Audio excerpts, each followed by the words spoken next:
Without any warning, I got the news that my mother-in-law had passed away. Naturally, I wanted to attend the funeral, but my husband yelled at me, "Don't you dare come, do you understand? What kind of daughter-in-law wouldn't go to the funeral? My mom hated you. Don't even think about showing up, you'll just be a nuisance." Although my relationship with my mother-in-law was never close, she was still gone, and not attending the funeral as her daughter-in-law felt very disrespectful. Ignoring my husband's words, I decided to go to the funeral home, even though it was a bit far away. When I arrived, I saw my husband leading the mourning rituals. Wait, what's going on here? Whose funeral is this? What I discovered next was a shocking truth that was hard to believe. My name is Sophia. I'm 30 years old, and I've been married to my husband William for 3 years. Things were good back then, but not anymore. I won't sugarcoat it, I'm not happy with my marriage. The main problem is my husband. I became a housewife after we got married because when he proposed, he asked me to quit my job and stay home. Since I was just an office worker without much passion for my job, I agreed and quit, but that was a mistake.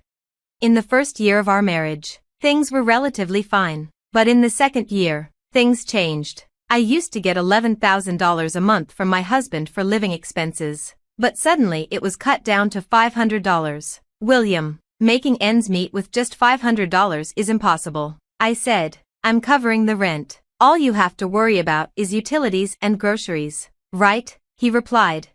But even for basic household items, $500 wasn't enough, especially when you consider utilities and food. You're supposed to make it work, aren't you? You're living on my income, so figure it out, he said. In the end, he wouldn't budge, so I had no choice but to make do with the $500, no matter how hard it was. My husband eats more than the average person, which makes things even harder. After a year of living off my savings, I watched my balance shrink steadily since I had no income. Every time I checked, the number got smaller and smaller, and it filled me with a deep sense of dread. What will happen to me when the account hits zero? $500 just isn't enough, no matter how hard I try. William shows no signs of increasing the household budget. What am I supposed to do? That's when I decided it was time to go back to work. Even if I could only find a part-time job, I might be able to earn between $800 and $900 a month, which would make life easier. That night, when I suggested the idea to my husband, he reacted strongly, almost in shock. Work? You can't be serious. No way, he said. Why not? It would give us more breathing room, I replied. If life is tough, it's because you're bad at budgeting. It's your fault, he shot back. I've done all I can, but life is still hard. That's why I've been considering other options. Playing the victim. Huh? You only live because of me. How dare you even suggest that? His dismissive tone fueled my growing anger, and before I knew it, I was yelling at him louder than I ever thought I could. Enough is enough. You're the one who wanted me to be a housewife. Since when does yelling solve anything? I just want you to understand, how can anyone make ends meet with just $500? Shut up. Stop blaming others and figure something else out. You loser, he spat, pushing me aside and storming out of the living room. I fell to the floor, tears streaming down my face. Why is this happening? All I wanted was a peaceful married life. I always felt the need to talk to someone about my worries. But my parents live far away, and visiting them isn't easy. I couldn't stay silent anymore, so I tried to talk things out. On the other hand, my in-laws live only an hour away by car, but my husband doesn't get along with them, so we've had no contact with them since we got married. Talking to my in-laws was pretty much out of the question. After getting married, I moved closer to my husband's workplace, making it difficult and expensive to meet up with my old friends. As for my friends back home, I can only imagine what they'd say if I tried to meet up with them. So here I was, living in fear of my own husband. Then, things started to change.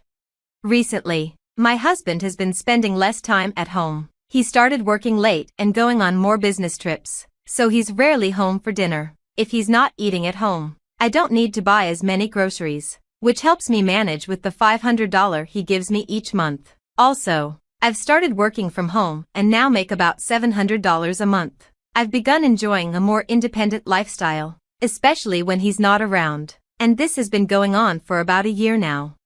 Lately, My husband has been too busy with work to come home much. But when he does, he treats me terribly and shouts insults at me. Recently, he hasn't even been giving me any money for living expenses. Then one day, something unexpected happened. When my husband came home from work, he seemed really shaken. Without any warning, he blurted out, "My mom is dead." "Wait, what? Are you joking?" I asked, stunned. "Why would I lie about something like this?" he yelled back. "But your mom was still young. I'll go to the funeral with you the day after tomorrow," I said. He caught me off guard with his response. "No, you stay here." "What do you mean? Why would you go alone to your mother's funeral?" I asked, confused. "She's my mom, so I should be the one to go. You don't need to come," he said. "Wait a minute, that's ridiculous. She's my mother-in-law too," I protested. "That doesn't matter. I'm enough for my mom's funeral," he insisted. "Are you serious?" I couldn't understand his reasoning, and my frustration grew. His impatience was obvious as he said, "Just don't come to the funeral. Got it?" "What are you talking about? What kind of daughter-in-law doesn't attend her mother-in-law's funeral?" "Enough. Mom hated you, okay? Just don't show up at the funeral." "What? My mother-in-law hated me?" "Yes, exactly. So even if you did come to the funeral, my deceased mom wouldn't be happy." I can't believe this. My chest hurt as the harsh truth hit me. Seeing my reaction, my husband sighed in annoyance. "Enough already. If mom hated you, dad feels the same. Your presence would just make everyone uncomfortable." "Fine, I get it. Just stop," I said, feeling defeated. "Good, don't come to the funeral," he said, pressured by my husband. All I could do was nod. 2 days later, early in the morning, my husband was busily getting ready, quickly putting on his clothes. When he went to the bathroom, I picked up his discarded pajamas. That's when I noticed his phone left open on the table. It looked like he had been checking out the venue for today. The driving directions were up on the screen. It was about a 40-minute drive from home. Something felt off. Wait, something's not right. That direction isn't toward William's family home. It would take at least an hour and a half to get there from his parents' house. Why would they choose a location so far away? Caught up in these thoughts, my husband returned from the bathroom. Having finished setting his hair, I quickly moved away, pajamas in hand, making sure he didn't notice I'd seen his phone. He said, "I'm leaving," and walked out the door. Still feeling uneasy, I decided to attend my mother-in-law's funeral, dressed in mourning clothes. When I arrived, I couldn't believe my eyes. The seats for the family and staff were filled with unfamiliar faces, and there was my husband, giving a speech as the chief mourner. "Thank you all for gathering here today in honor of my wife," he said.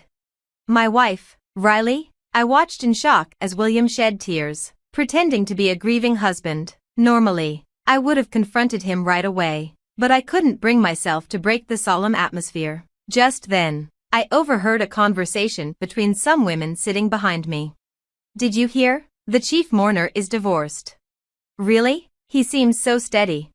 "Yeah, his previous wife was a handful. You know, apparently, she left him with a huge debt. That's troublesome." Finally, she left the divorce papers and walked out. He met his current wife soon after, even knowing she was sick and wouldn't live long. They got married because they were in love. So it's a love story. Huh?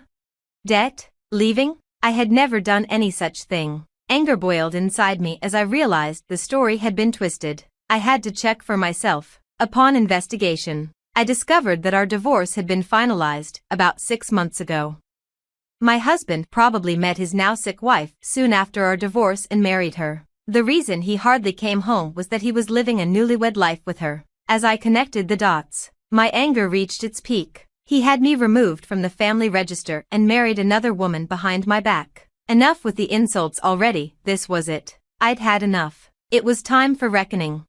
With revenge in mind, I hailed a taxi and headed straight for my mother-in-law's place, where I suspected she'd be. I directed the driver as best as I could remember, and somehow, we made it. I rang the doorbell, and with a cheerful hello, my lively mother-in-law appeared. Her eyes widened as soon as she saw me. "Oh my, Sophia, is that you? Long time no see," she exclaimed. "Mother-in-law, you look well. You look good too." "Sophia, What brings you here? I came unannounced, but there's something urgent I need to talk to you about, I said, trying to keep my voice steady. Something you have to tell me? Yes, of course. I told my mother-in-law everything that had happened, how I'd been mistreated by my husband, how I wasn't getting enough for living expenses, and even the fact that he had already divorced me. As I spoke, tears welled up, and I began to sob. My mother-in-law gently rubbed my back to comfort me.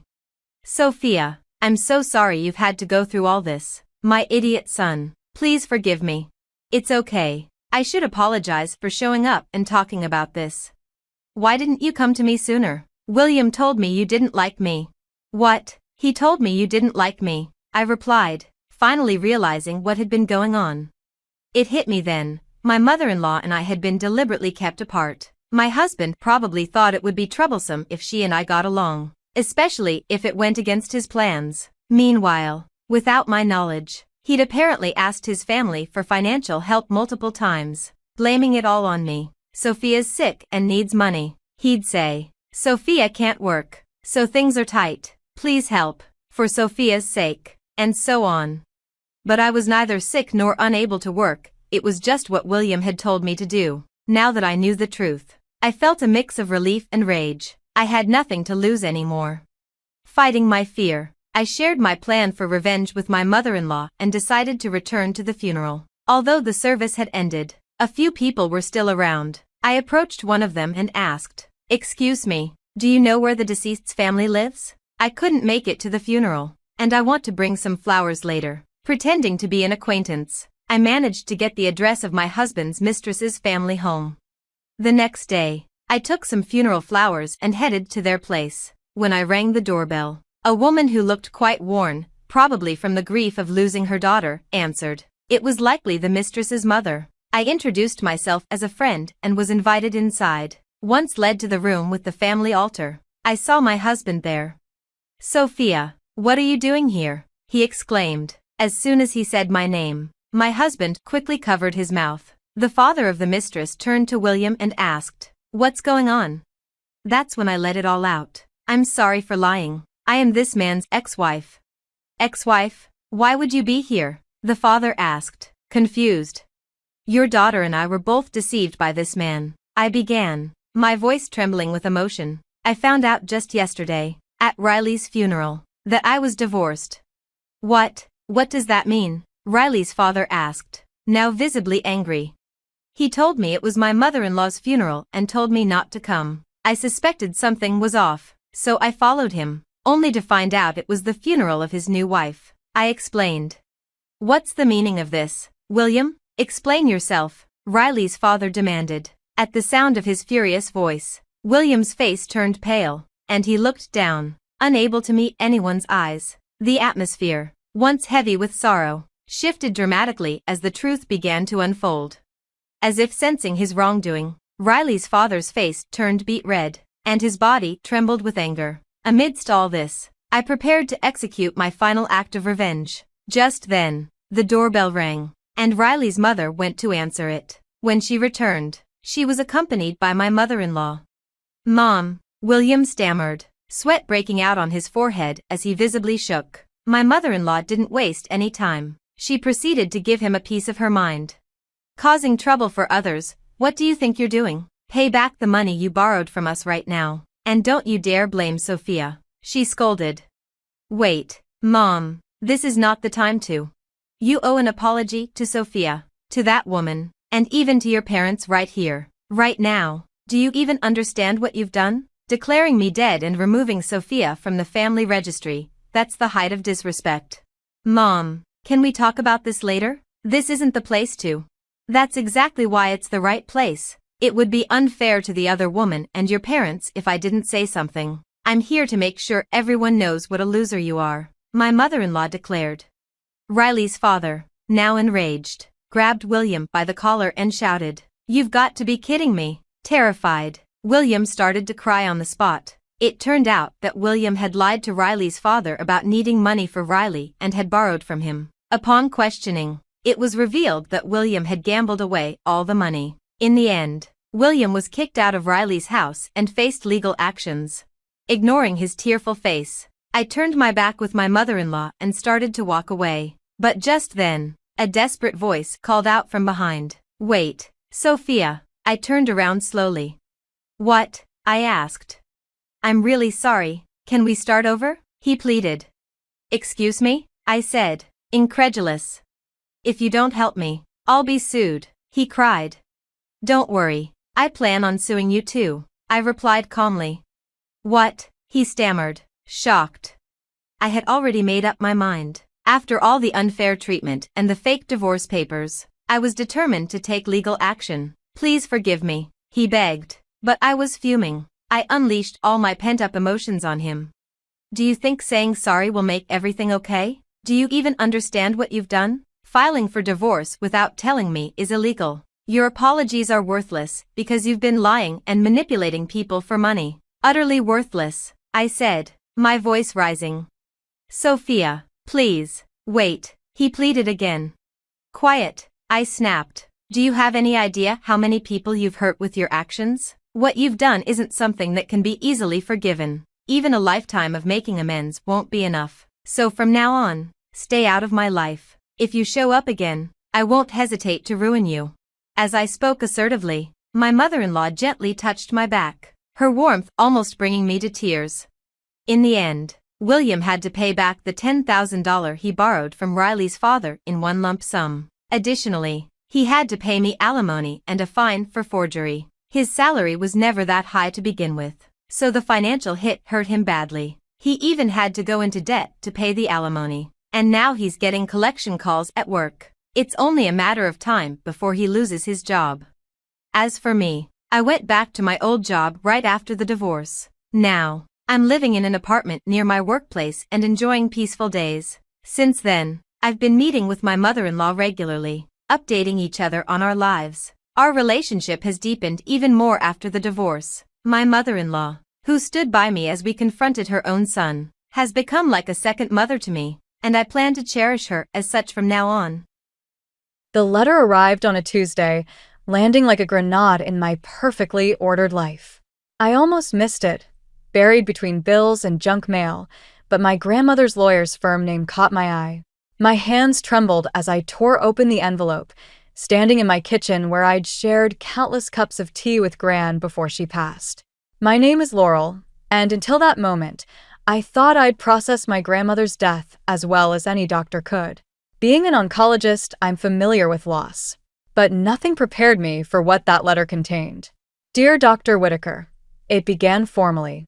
In accordance with your grandmother's final wishes, we are to deliver the enclosed key and instructions to you exactly 6 months after her passing. A small brass key fell into my palm as I unfolded the letter. My throat tightened. I recognized it immediately. It belonged to Gran's antique writing desk, the one piece of furniture she never let anyone touch. The contents of the locked drawer, the letter continued, include your grandmother's personal diary and several documents she believed you should see. She was explicit that these materials be reviewed by you alone. My phone buzzed. Mother's name flashed across the screen. Marjorie Whitaker. 20 years of minimal contact, and suddenly she was calling daily since Gran's death. I let it go to voicemail, just like I had every other time. Laurel, honey. Her message played later as I poured a generous glass of wine. Clyde and I were thinking about visiting next weekend. There are some things we need to discuss about your grandmother's estate. I deleted the message before it finished. Classic Marjorie, absent for most of my life until money entered the equation. The same woman who left me with Gran when I was 12, running off with Clyde Harrington to start a new family, one without the burden of a preteen daughter. The key felt heavy in my pocket as I drove to Gran's house, my house now, though I hadn't changed a thing since the funeral. The porch light still burned, just as she'd always kept it. For strays, she used to say, both the 4-legged and 2-legged kind. Inside, everything remained exactly as she'd left it. The writing desk stood in its corner of the study, dark mahogany gleaming in the afternoon light. I approached it slowly, running my fingers along its smooth surface, remembering how Gran would shoo me away whenever she caught me trying to peek inside. The key slid in perfectly. The drawer opened with a soft click. Inside lay a leather-bound journal, its pages yellow with age, and beneath it, a stack of letters bound with faded ribbon. My hands shook as I lifted out the journal, Gran's familiar handwriting flowing across its pages. The first entry was dated 20 years ago, the day after my mother left. "My dearest Laurel," it began, "if you're reading this, I'm no longer here to protect you from the truth. There are things you need to know about your mother's departure, things I've kept hidden to spare you pain. But you're stronger now, and it's time you understood the real reason Marjorie left that day." My phone buzzed again. This time, it was my half-sister Ruby's name on the screen. Sweet, innocent Ruby, who'd tried so hard over the years to bridge the gap between our broken family halves. I hesitated, then declined the call. Whatever secrets this journal held, whatever truths Gran had kept hidden, they could change everything. The carefully constructed walls I'd built around my heart, the professional distance I'd maintained from my mother's new family, all of it might crumble once I turned these pages. I poured another glass of wine and settled into Gran's favorite reading chair. Outside, storm clouds gathered, casting the study in shadows. Perfect weather for unearthing family secrets. Taking a deep breath, I began to read. Gran's diary entry from that night hit me like a punch to the gut. I had to set it down, my hands trembling as I paced the study. The storm outside had picked up, rain pelting against the windows like accusations. "Your mother came to me that morning," Gran had written, desperate and afraid. She said Clyde had given her an ultimatum: leave with him that day, or he'd ensure she never saw a penny of his family's money again. But there was more to it than that. Something darker that made her hands shake as she spoke. The entry ended there, the next page torn out. Classic Gran, leaving breadcrumbs instead of answers. I was about to close the diary when something slipped from between its pages, a photograph I'd never seen before. My mother, much younger, holding me as a baby. But it was her expression that caught me off guard. She was looking at me with such raw love it made my chest ache. The doorbell rang, startling me so badly I dropped the photo. Through the rain-streaked window, I caught a glimpse of Ruby's red umbrella. "I know you're in there," she called out, her voice muffled by the storm. "Your car's outside, Laurel. Please, we need to talk." I considered pretending I wasn't home, but Ruby had inherited Gran's persistence. She'd camp out all night if she had to. "You look terrible," she said when I opened the door.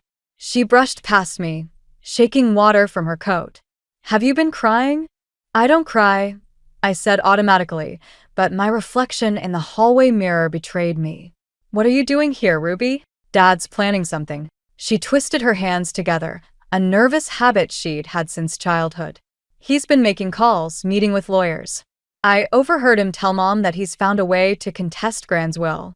The diary suddenly felt like it was burning a hole through the desk drawer. "He can't." "The will is ironclad. There's something else." Ruby lowered her voice, glancing around as if Clyde might materialize from the shadows. "He's got papers, old ones, from before Mom married him. I couldn't see what they were, but—" A crash from upstairs cut her off. We both froze, staring at the ceiling. "I thought you said you were here alone," Ruby whispered. I was already moving toward the stairs, grabbing Gran's old tennis racket from the umbrella stand, the closest thing to a weapon within reach. Ruby followed close behind, her phone's flashlight beam bouncing off the walls. The noise had come from Gran's bedroom.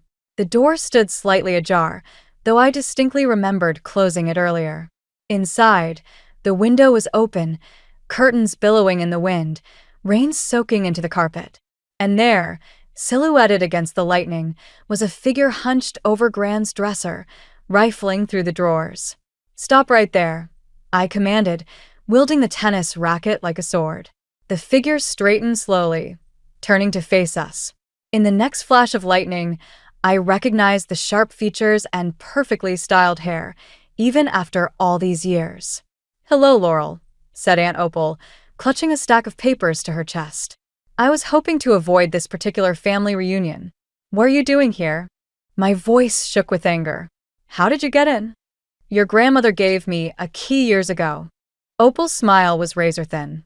She knew someone would need to clean up after she was gone. Some things are better left buried, dear. For everyone's sake.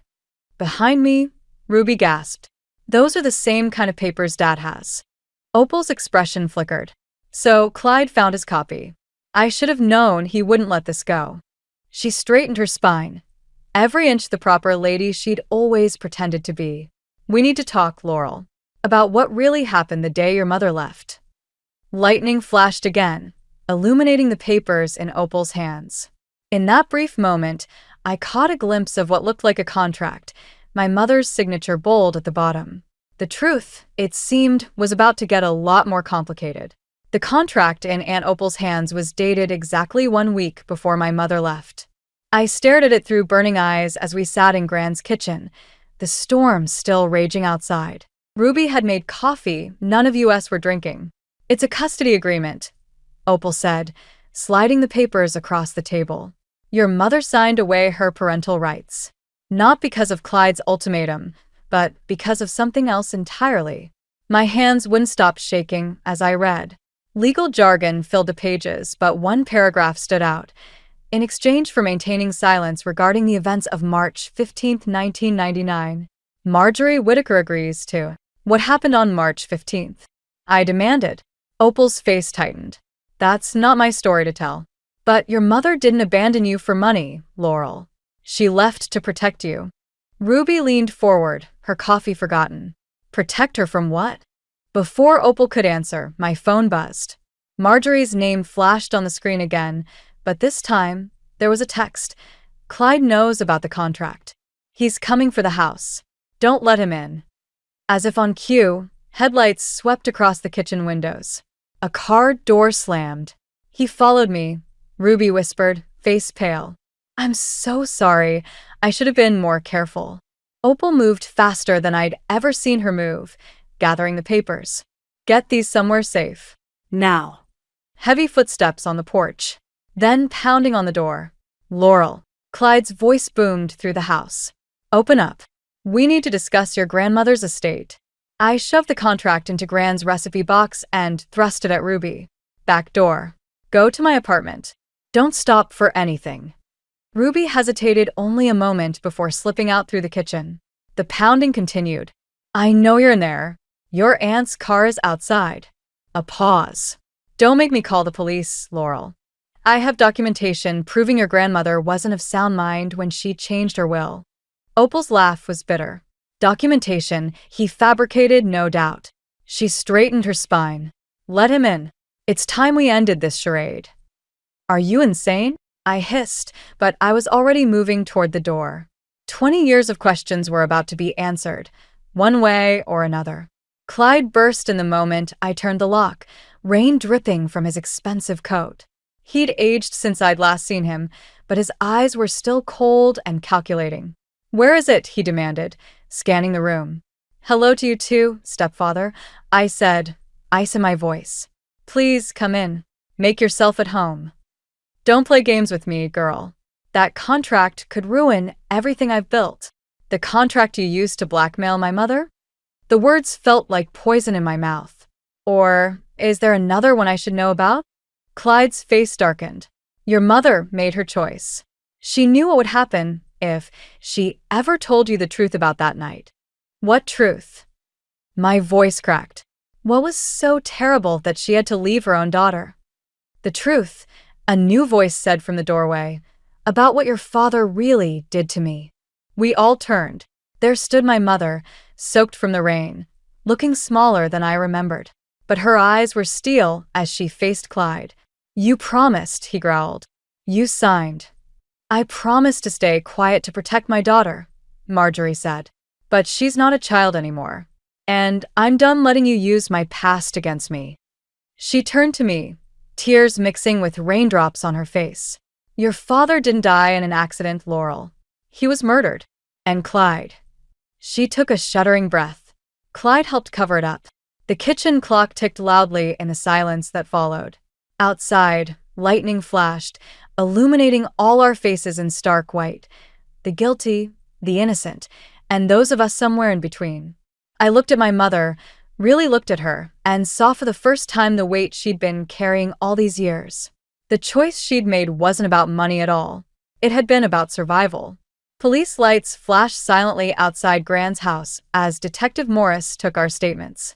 It was nearly midnight, and the truth about my father's death hung in the air like smoke.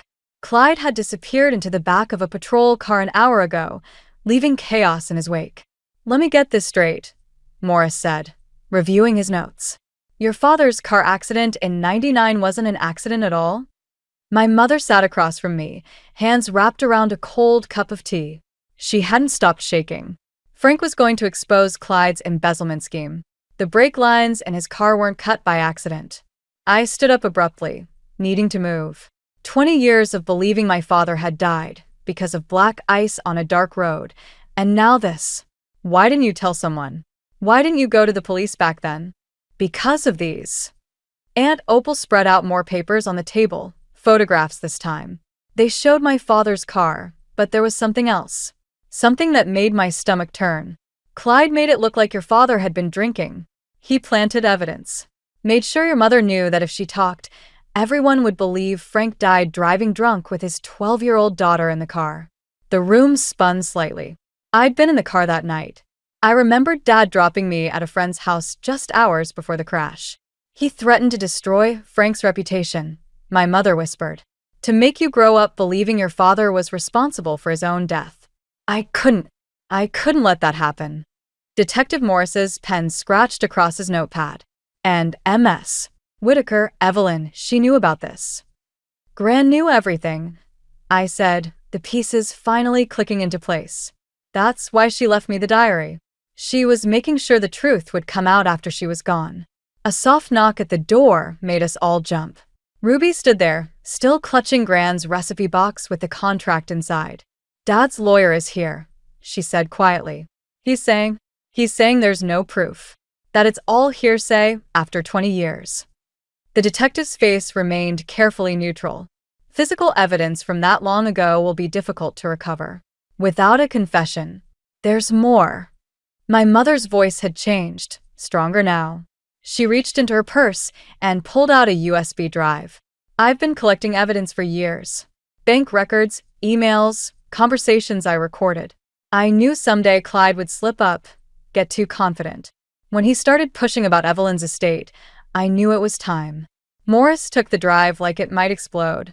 "You've been building a case against your own husband?" "I've been waiting for a chance to protect my daughter. Both my daughters." She looked at Ruby, then at me. "I should have done it sooner. I'm so sorry, Laurel. I thought I was protecting you, but I was just protecting myself from having to face what I'd done." Ruby moved to sit beside our mother, taking her hand. The gesture was so simple, so forgiving, it made my throat tight. "There's something else you should see," Opal said, pulling one final envelope from her bag.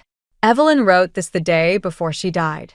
She made me promise to keep it until we had proof about Frank's death." The letter inside was in Gran's familiar handwriting, but shakier than I remembered. As I read, my hands began to tremble.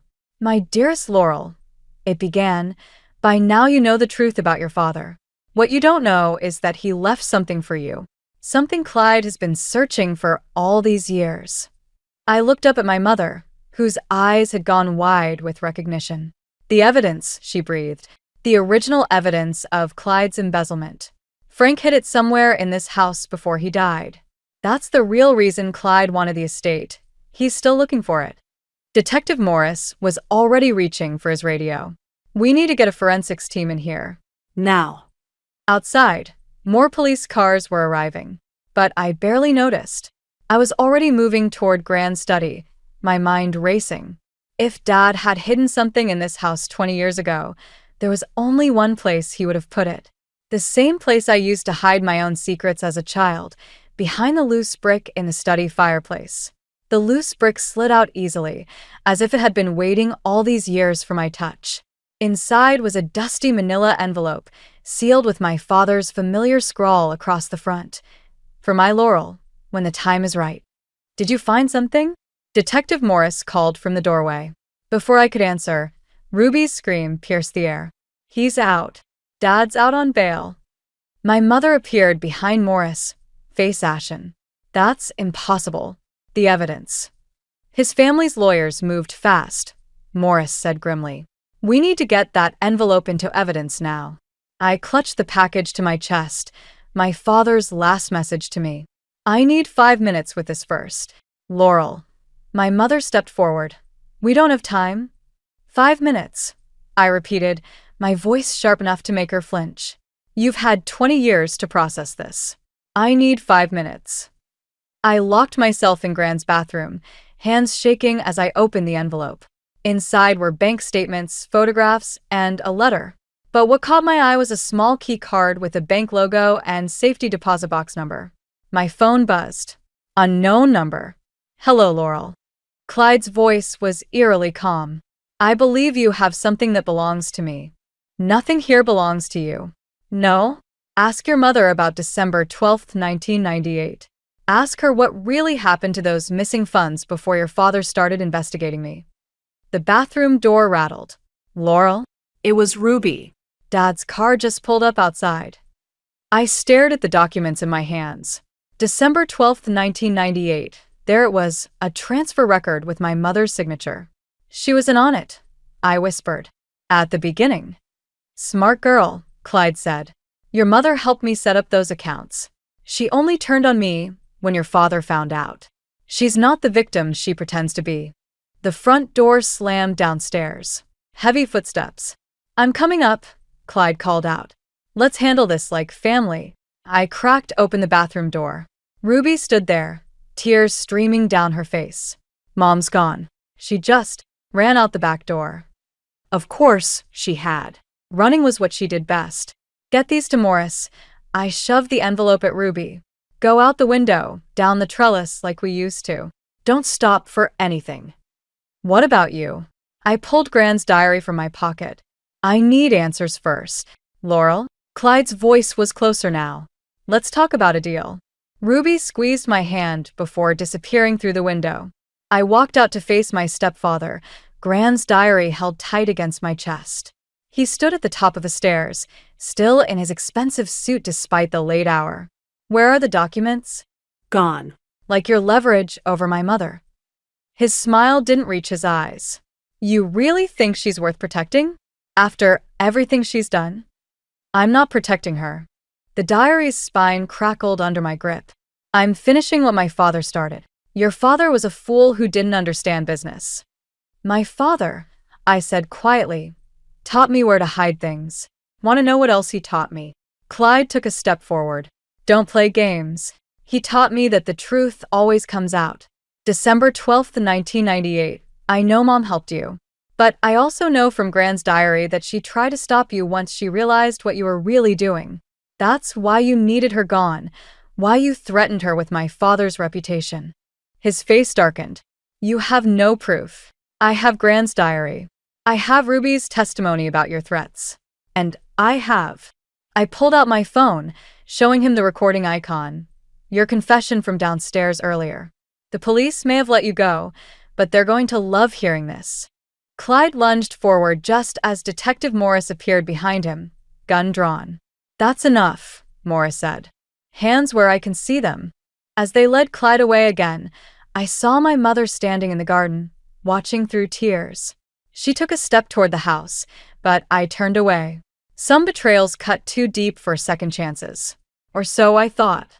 3 days after Clyde's arrest, I found myself sitting in the safety deposit box vault, staring at the contents of box 2317. My father's final evidence lay scattered before me. Photos, ledgers, and a videotape labeled insurance. But it was the handwritten confession that made my hands shake. My mother's confession, dated the day before my father died. The bank manager cleared his throat. Dr. Whitaker, your sister's here. Ruby looked exhausted as she slid into the chair beside me. Mom's asking for you. She's not doing well. She's doing exactly what she's always done, I said, spreading out the confession. Running, hiding, lying. She tried to make it right. Ruby's voice cracked. That confession proves it. She was going to turn herself in, turn Dad in too. And Dad died before she could. The words tasted bitter. How convenient.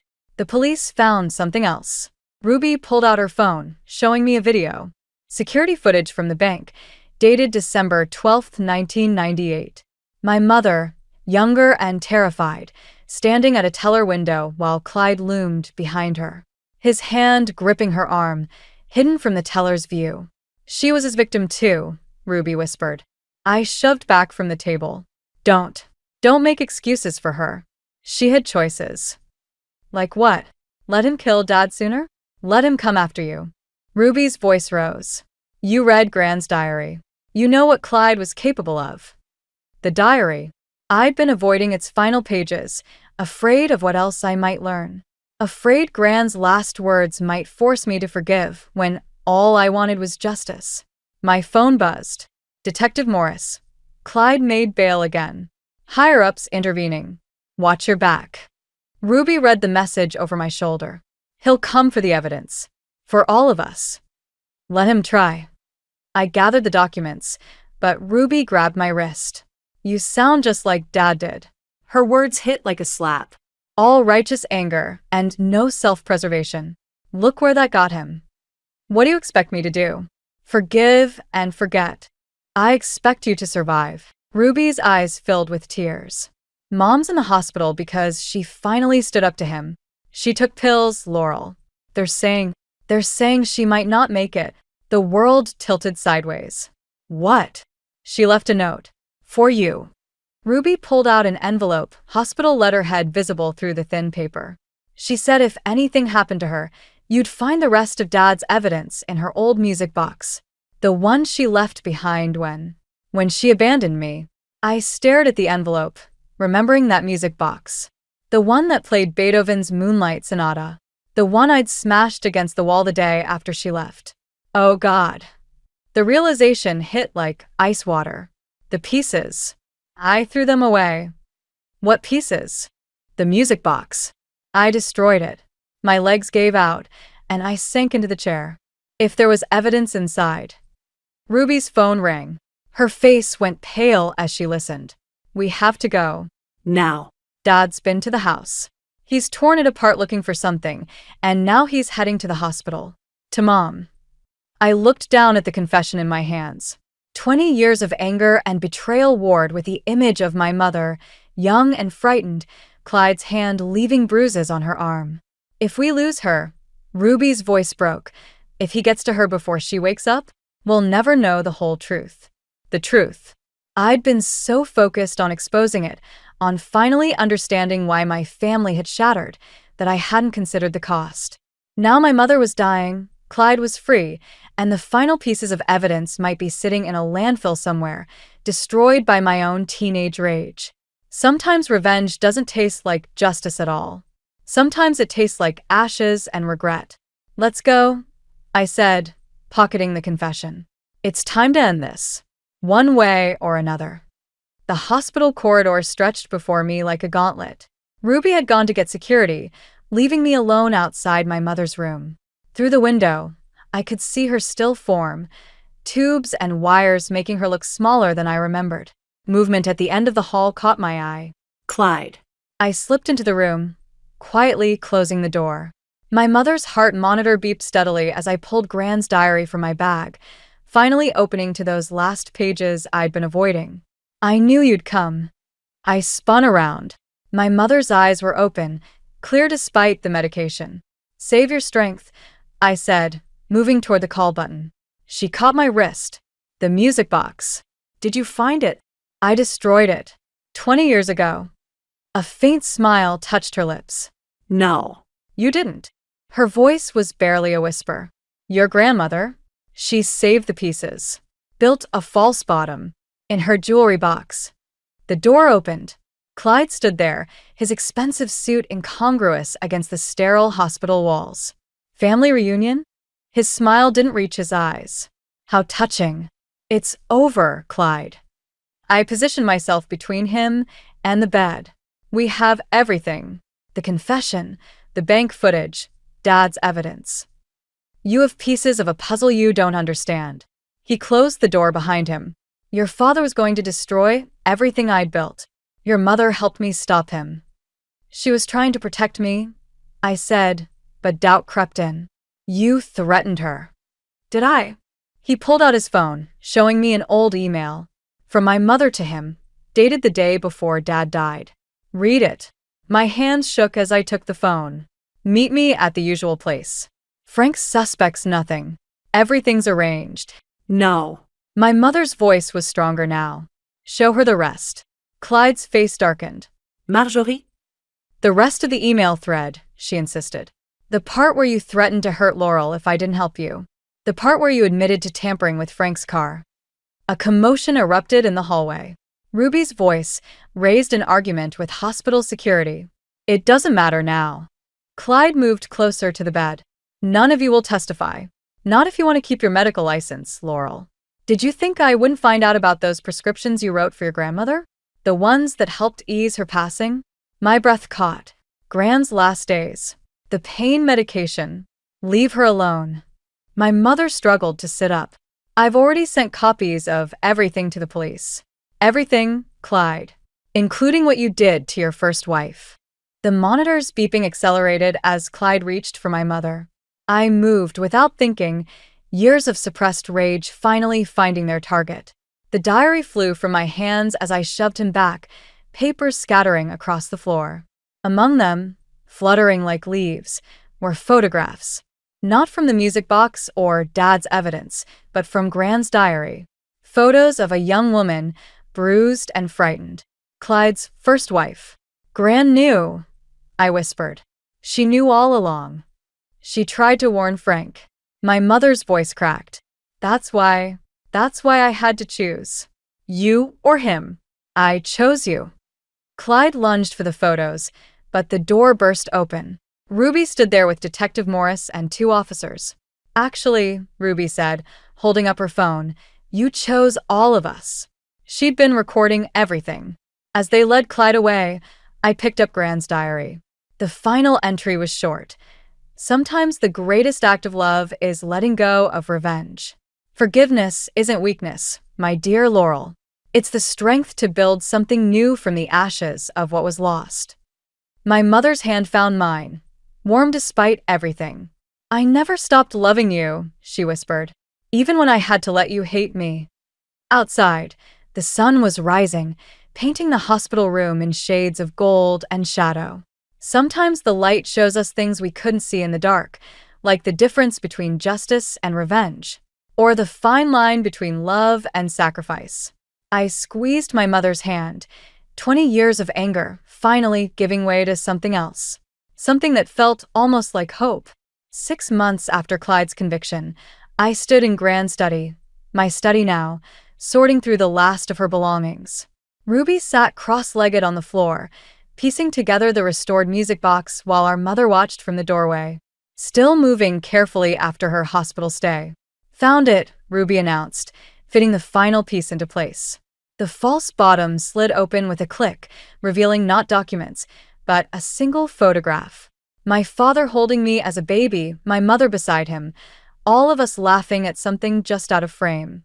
I remember that day, my mother said softly. Frank had just told one of his terrible jokes.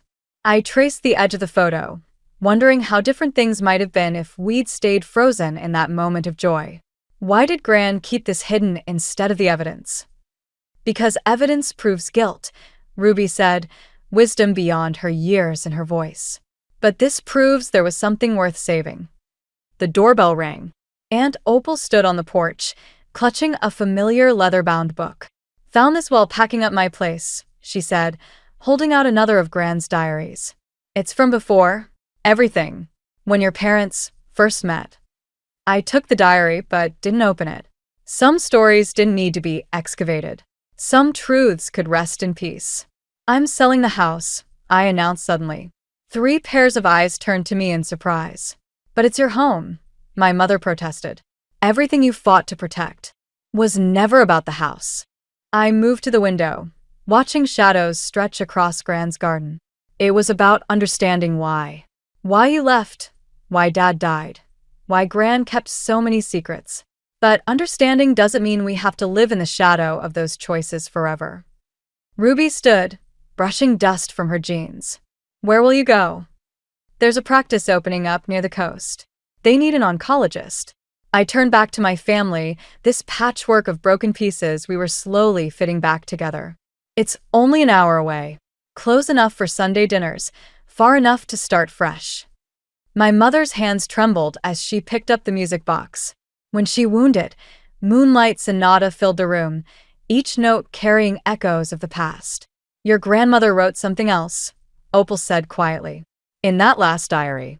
About revenge and forgiveness being two sides of the same coin. Both ways of holding on to pain. And what's the alternative? I asked. Ruby answered, letting go. Later that night, after everyone had left, I sat in Gran's chair one last time. The study felt different now, lighter somehow.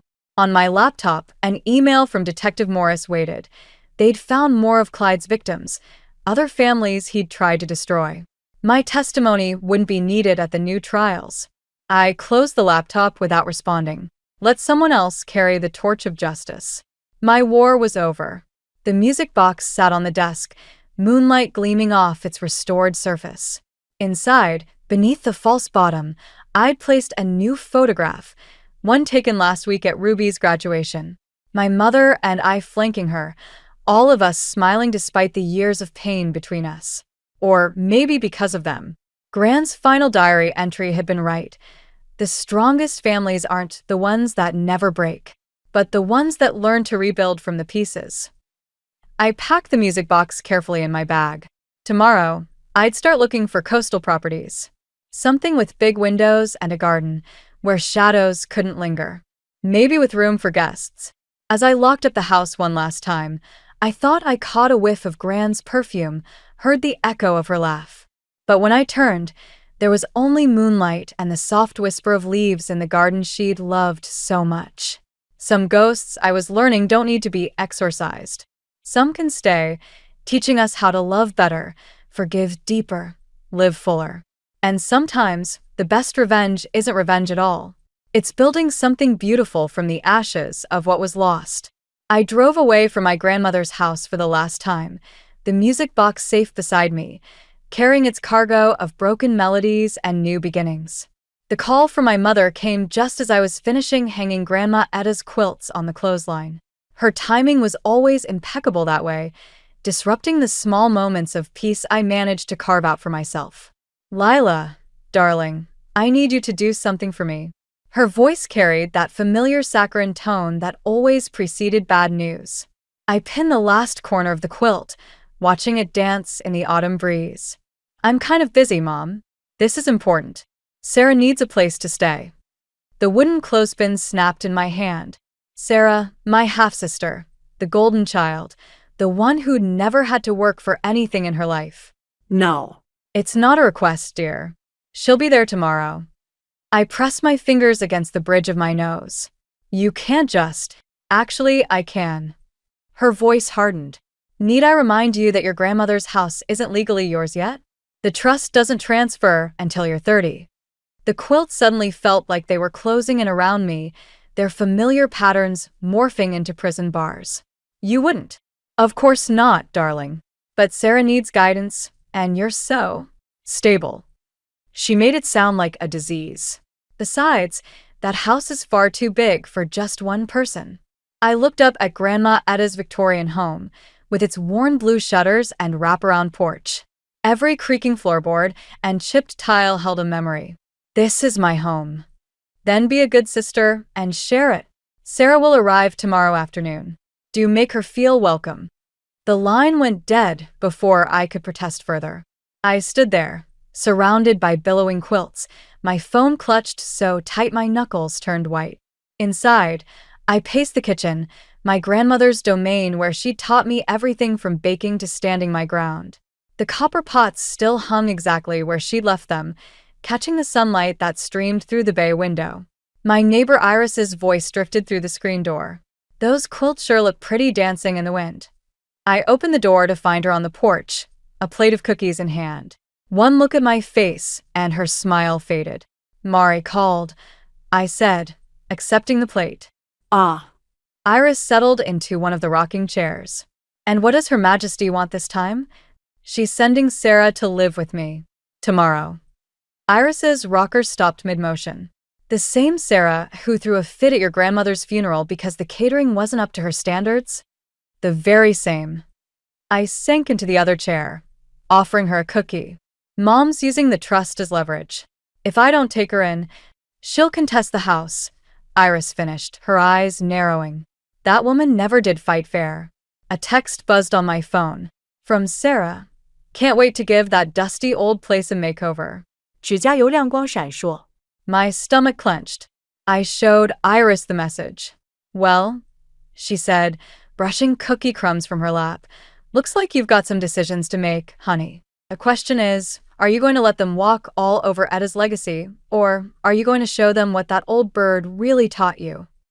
I watched the quilts ripple in the wind, thinking of all the stories Grandma Etta had stitched into them. Stories of resilience, of standing firm when the world tried to push you down. They have no idea what they're walking into, I said quietly, and for the first time since the phone call, I smiled. Iris patted my hand. That's the spirit. Now let's talk strategy. Sarah's arrival brought chaos with it, literally. 3 designer suitcases spilled across Grandma Etta's hand-woven rugs, and the sound of stilettos clicked against the hardwood floors like tiny hammers against my skull. This place is so quaint, Sarah said, wrinkling her nose at the vintage wallpaper. Mom said it needed work, but I didn't realize how much. I bit my tongue, remembering Iris's advice about picking my battles. Your room is upstairs, second door on the right. The one with the hideous floral curtains? She pulled out her phone, scrolling rapidly. I already ordered new ones, along with some other necessities. You can't just...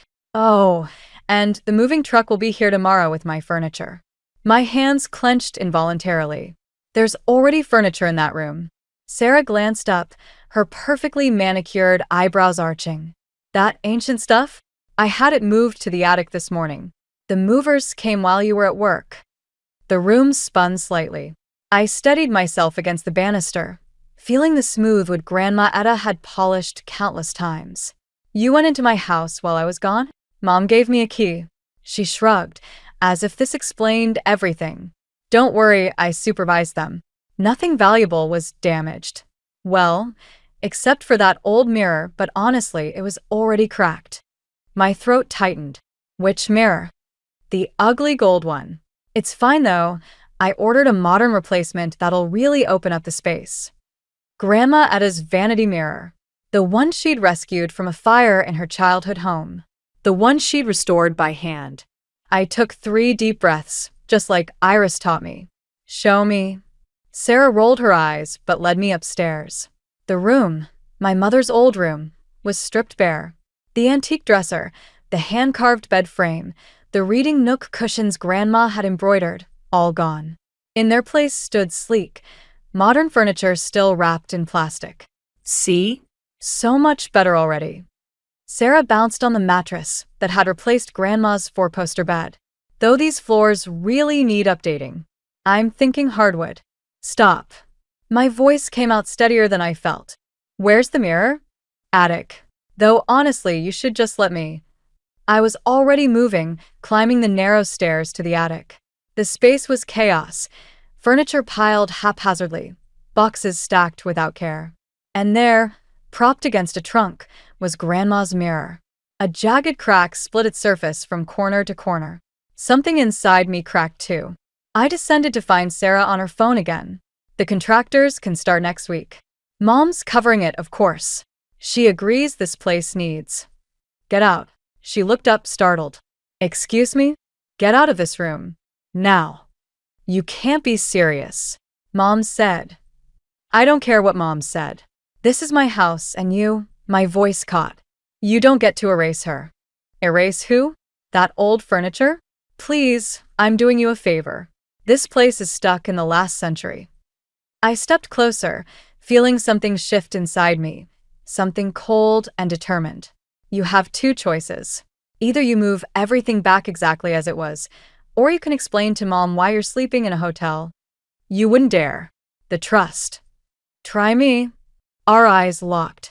For the first time, I saw uncertainty flicker across her perfect features. Fine, she huffed. I'll cancel the contractors. But I'm not moving all that heavy stuff myself. No, I said, already pulling out my phone. You're going to help me move every single piece back. And then we're going to have a long talk about boundaries. She opened her mouth to argue, but something in my expression made her stop. Good. Let her see what she was really dealing with. Because this wasn't just about furniture or a broken mirror. This was war, and I'd learned from the best how to fight without drawing blood. Grandma Etta would be proud. The letter from Berkeley University fell from Sarah's purse while I was cleaning up another of her breakfast messes. I shouldn't have read it, but after a week of her entitled behavior, my sympathy had worn paper thin. Academic dismissal. Not just poor grades, plagiarism. The front door slammed, and I quickly shoved the letter back into her purse. Sarah stormed in. Mascara streaked down her cheeks. "Mom's not answering my calls," she spat, throwing her phone onto the counter. Again. I watched her grab Grandma's crystal tumbler and fill it with vodka. At 2 in the afternoon. Rough day. Like you care. She knocked back the drink. "You're probably loving this, aren't you?" Perfect Lila, with her perfect little life in this perfect little museum. My life's far from perfect. I moved the vodka bottle out of reach. But at least I'm honest about it. Her head snapped up. "What's that supposed to mean?" I met her gaze steadily. "Does Mom know why you really left college?" The color drained from her face. For a moment, I saw past the designer clothes and practiced sneer to something raw and frightened. Then the mask slipped back into place. "You went through my things?" She grabbed her purse, clutching it like a shield. "You had no right. Like you had no right to move Grandma's furniture? Or break her mirror? That's different," Mom said. "Mom's not here." I stepped closer. "It's just us, Sarah. No audience, no one to perform for. Why don't you tell me what really happened?" She hurled the crystal tumbler against the wall. It shattered, sending prisms of light dancing across the kitchen. "You want the truth?" Fine. I couldn't hack it, okay? I couldn't be what everyone expected. Perfect grades, perfect social life, perfect everything. So I took some shortcuts. By stealing someone else's work? I was drowning. Her voice cracked.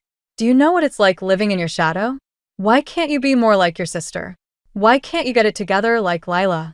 Even when Mom sent me here, it was because you're the responsible one." I almost laughed.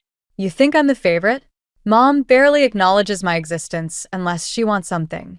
At least she had expectations for you." "Me?" Sarah slumped against the counter. "I'm just the mistake she made with her second husband." The kitchen fell silent except for the tick of Grandma's old clock. I looked at the shattered crystal, thinking of all the things we'd broken between us. "Help me clean this up," I said finally. She blinked. "What?" "The glass. Help me clean it up, and then we can talk. Really talk." For a moment, I thought she'd refuse. Then she grabbed the broom I held out. As we swept up the broken pieces, I noticed her hands trembling. "You know," I said carefully, "Grandma used to say that sometimes things need to break before they can be fixed properly." Sarah paused, a dustpan full of crystal shards in her hands. "Is that why you hate me?" "Because I'm breaking things." "I don't hate you, Sarah. I hate what you're doing to this house, to Grandma's memory. I just..." She dumped the glass into the trash. "I needed to change something, to feel like I had control over something." I thought of the letter in her purse, of all the pressure she must have faced. There are better ways to take control. She looked around the kitchen, at the space she'd been trying so hard to erase. "Will you show me?" It wasn't an apology, but it was a start. And maybe, just maybe, there was something worth salvaging here, if we could both let go of our weapons long enough to try. "First," I said, "let me tell you about the woman who built this house with her own 2 hands." The bass from Sarah's impromptu party rattled Grandma's china cabinet, each vibration threatening to topple the delicate teacups inside. I'd returned from my late shift to find our tentative piece shattered along with my hopes of progress. "It's just a few friends," Sarah had said earlier when I caught her setting up. Now, at midnight, a few friends had multiplied into dozens of strangers sprawled across every surface of our home. Someone stumbled into Grandma's reading chair, sloshing red wine onto the hand-stitched cushions. Another group was using her antique coffee table for beer pong. I found Sarah in the kitchen, perched on the counter where Grandma had taught me to roll pie crust, surrounded by admirers. "Oh my God, you should have seen her face when I redecorated," she was saying. "Like I'd committed murder or something. It's just furniture." The room fell silent as I stepped in. Sarah's smile faltered for a fraction of a second before brightening artificially. "Lila, you're home early. This needs to end. Now. Don't be such a buzzkill." She hopped down, swaying slightly. "We're celebrating." "Celebrating what?" Mom called. "She's giving me access to my trust fund early. No more slumming it here." She gestured grandly, nearly knocking over a bottle. "I'm moving out next week." The news should have brought relief. Instead, it felt like a punch to the gut. "When were you planning to tell me?" "I just did." She turned to her audience. "See what I mean? So dramatic." A crash from the living room made me flinch. Sarah rolled her eyes. "Relax, I'll replace whatever it is." "Like you replaced Grandma's mirror?" Her friends exchanged glances, sensing the shift in atmosphere. Sarah waved them away. "Give us a minute, guys." Once we were alone, her facade cracked slightly. "Look, I know I messed up with the mirror, but this isn't about the mirror." I grabbed a stranger's hands as they reached for Grandma's prized copper pots. "This is about respect. For this house, for me, for yourself." "Oh, please. You're not my mother." "No, I'm not. I'm the person who's been trying to help you." She laughed, harsh and brittle. "Help me? By what? Lecturing me about your precious grandmother. Judging everything I do? Some sister you are." "Sister?" I stepped closer, lowering my voice. "Sisters don't use each other. They don't destroy what matters most to each other for entertainment." Something flickered in her eyes, guilt, maybe, or fear. Then her phone buzzed. She glanced at it, and her expression hardened. "Mom says hi," she said sweetly. She also mentioned something interesting about the trust conditions for the house. Apparently, if the property isn't properly maintained. The threat hung in the air between us. Through the doorway, I could see more people arriving, bringing chaos with them. "So here's the deal," Sarah continued. "The party stays. And if you try to stop it." She shrugged. "Well, I'm sure Mom would love to hear about all the damage happening to her investment." In that moment, I saw our mother in her, the same calculated manipulation, the same casual cruelty. But I also saw something else, desperation. The kind that comes from never feeling good enough. I thought of the college dismissal letter, of her earlier vulnerability, of all the ways fear can make us cruel. "Okay," I said quietly. She blinked, thrown off balance. "Okay, the party can stay. But first, let me show you something in the attic." Because sometimes the best revenge isn't destruction, it's forcing someone to face the truth about themselves. And I knew exactly which box of family photos would do just that. Sarah followed me upstairs, unaware she was walking into a different kind of confrontation altogether. The old photo albums lay scattered across the attic floor, their pages spread like broken wings. Sarah sat cross-legged among them, her party forgotten downstairs as she stared at a photograph of our mother, young, carefree, holding a baby that wasn't her. "She looks happy," Sarah whispered, tracing Mom's smile with a fingertip. "I've never seen her look at me like that." I pulled another album from the trunk.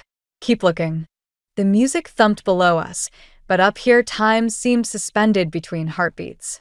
Sarah flipped through more pages, her perfectly manicured nails trembling slightly. "When did she change?" "She didn't." I handed her the second album. "This is from after she left." The contrast was stark. Mom in designer suits, her smile practiced, professional. A succession of photos showing her achievements, her new life, her new family. Sarah appeared in these, always perfectly dressed, always slightly apart. "I don't understand," Sarah said.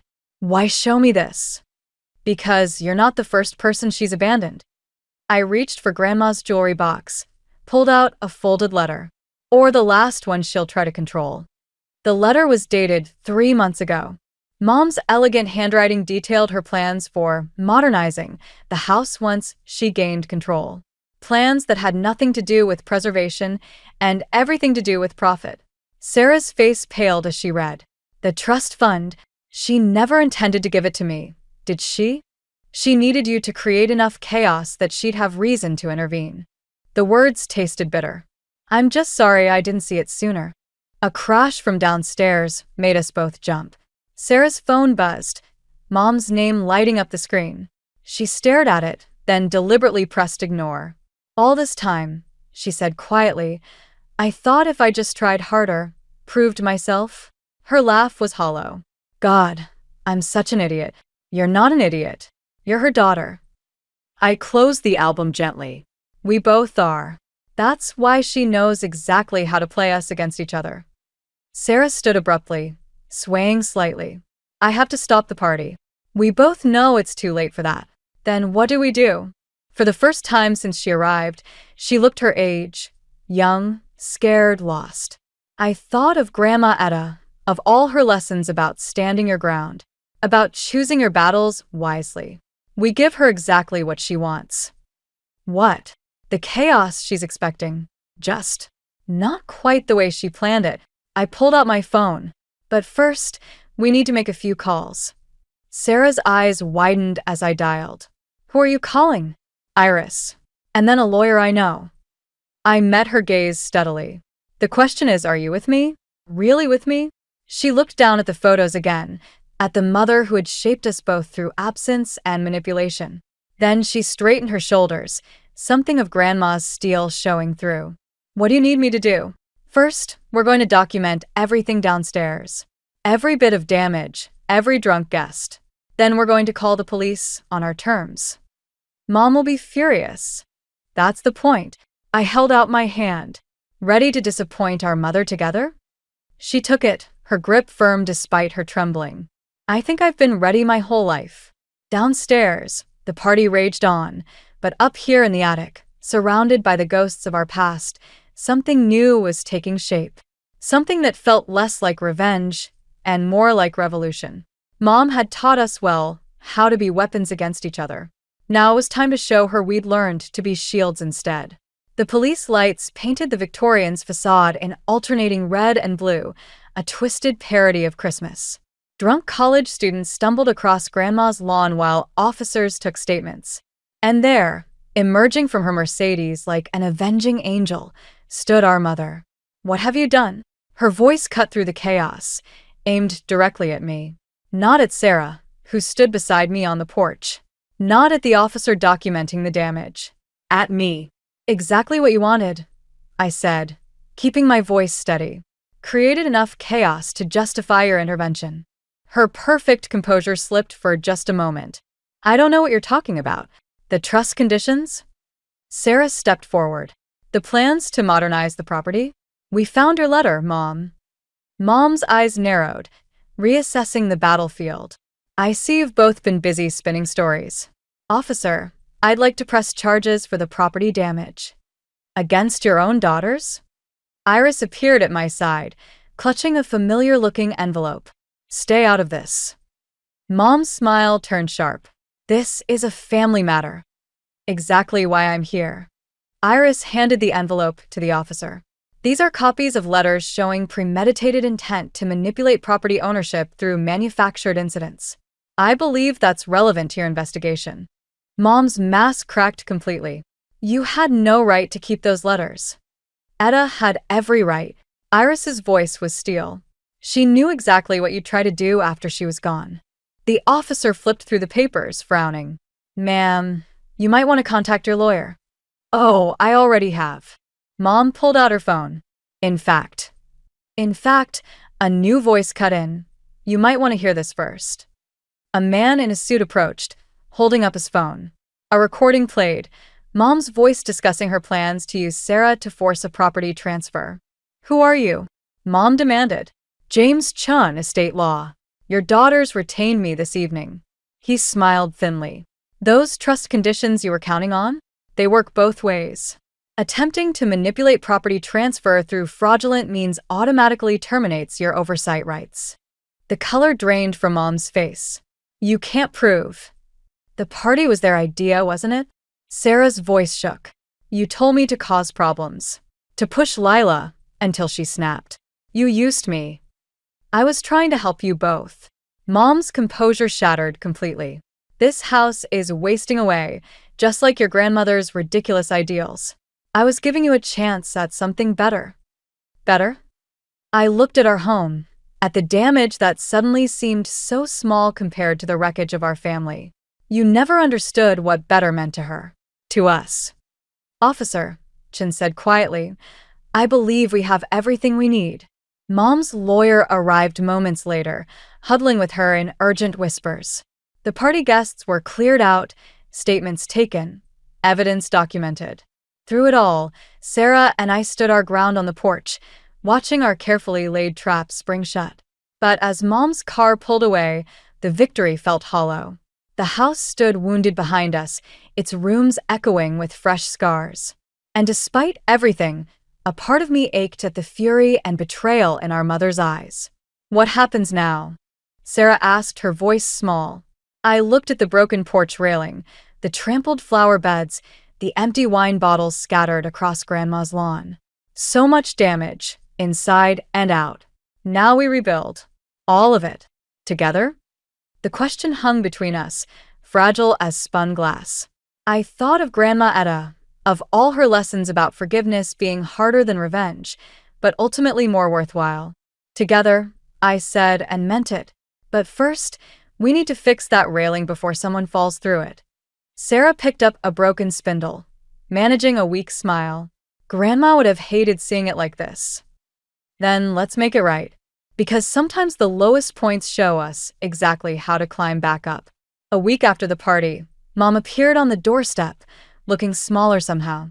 The designer suit hung loose on her frame, and dark circles shadowed her eyes.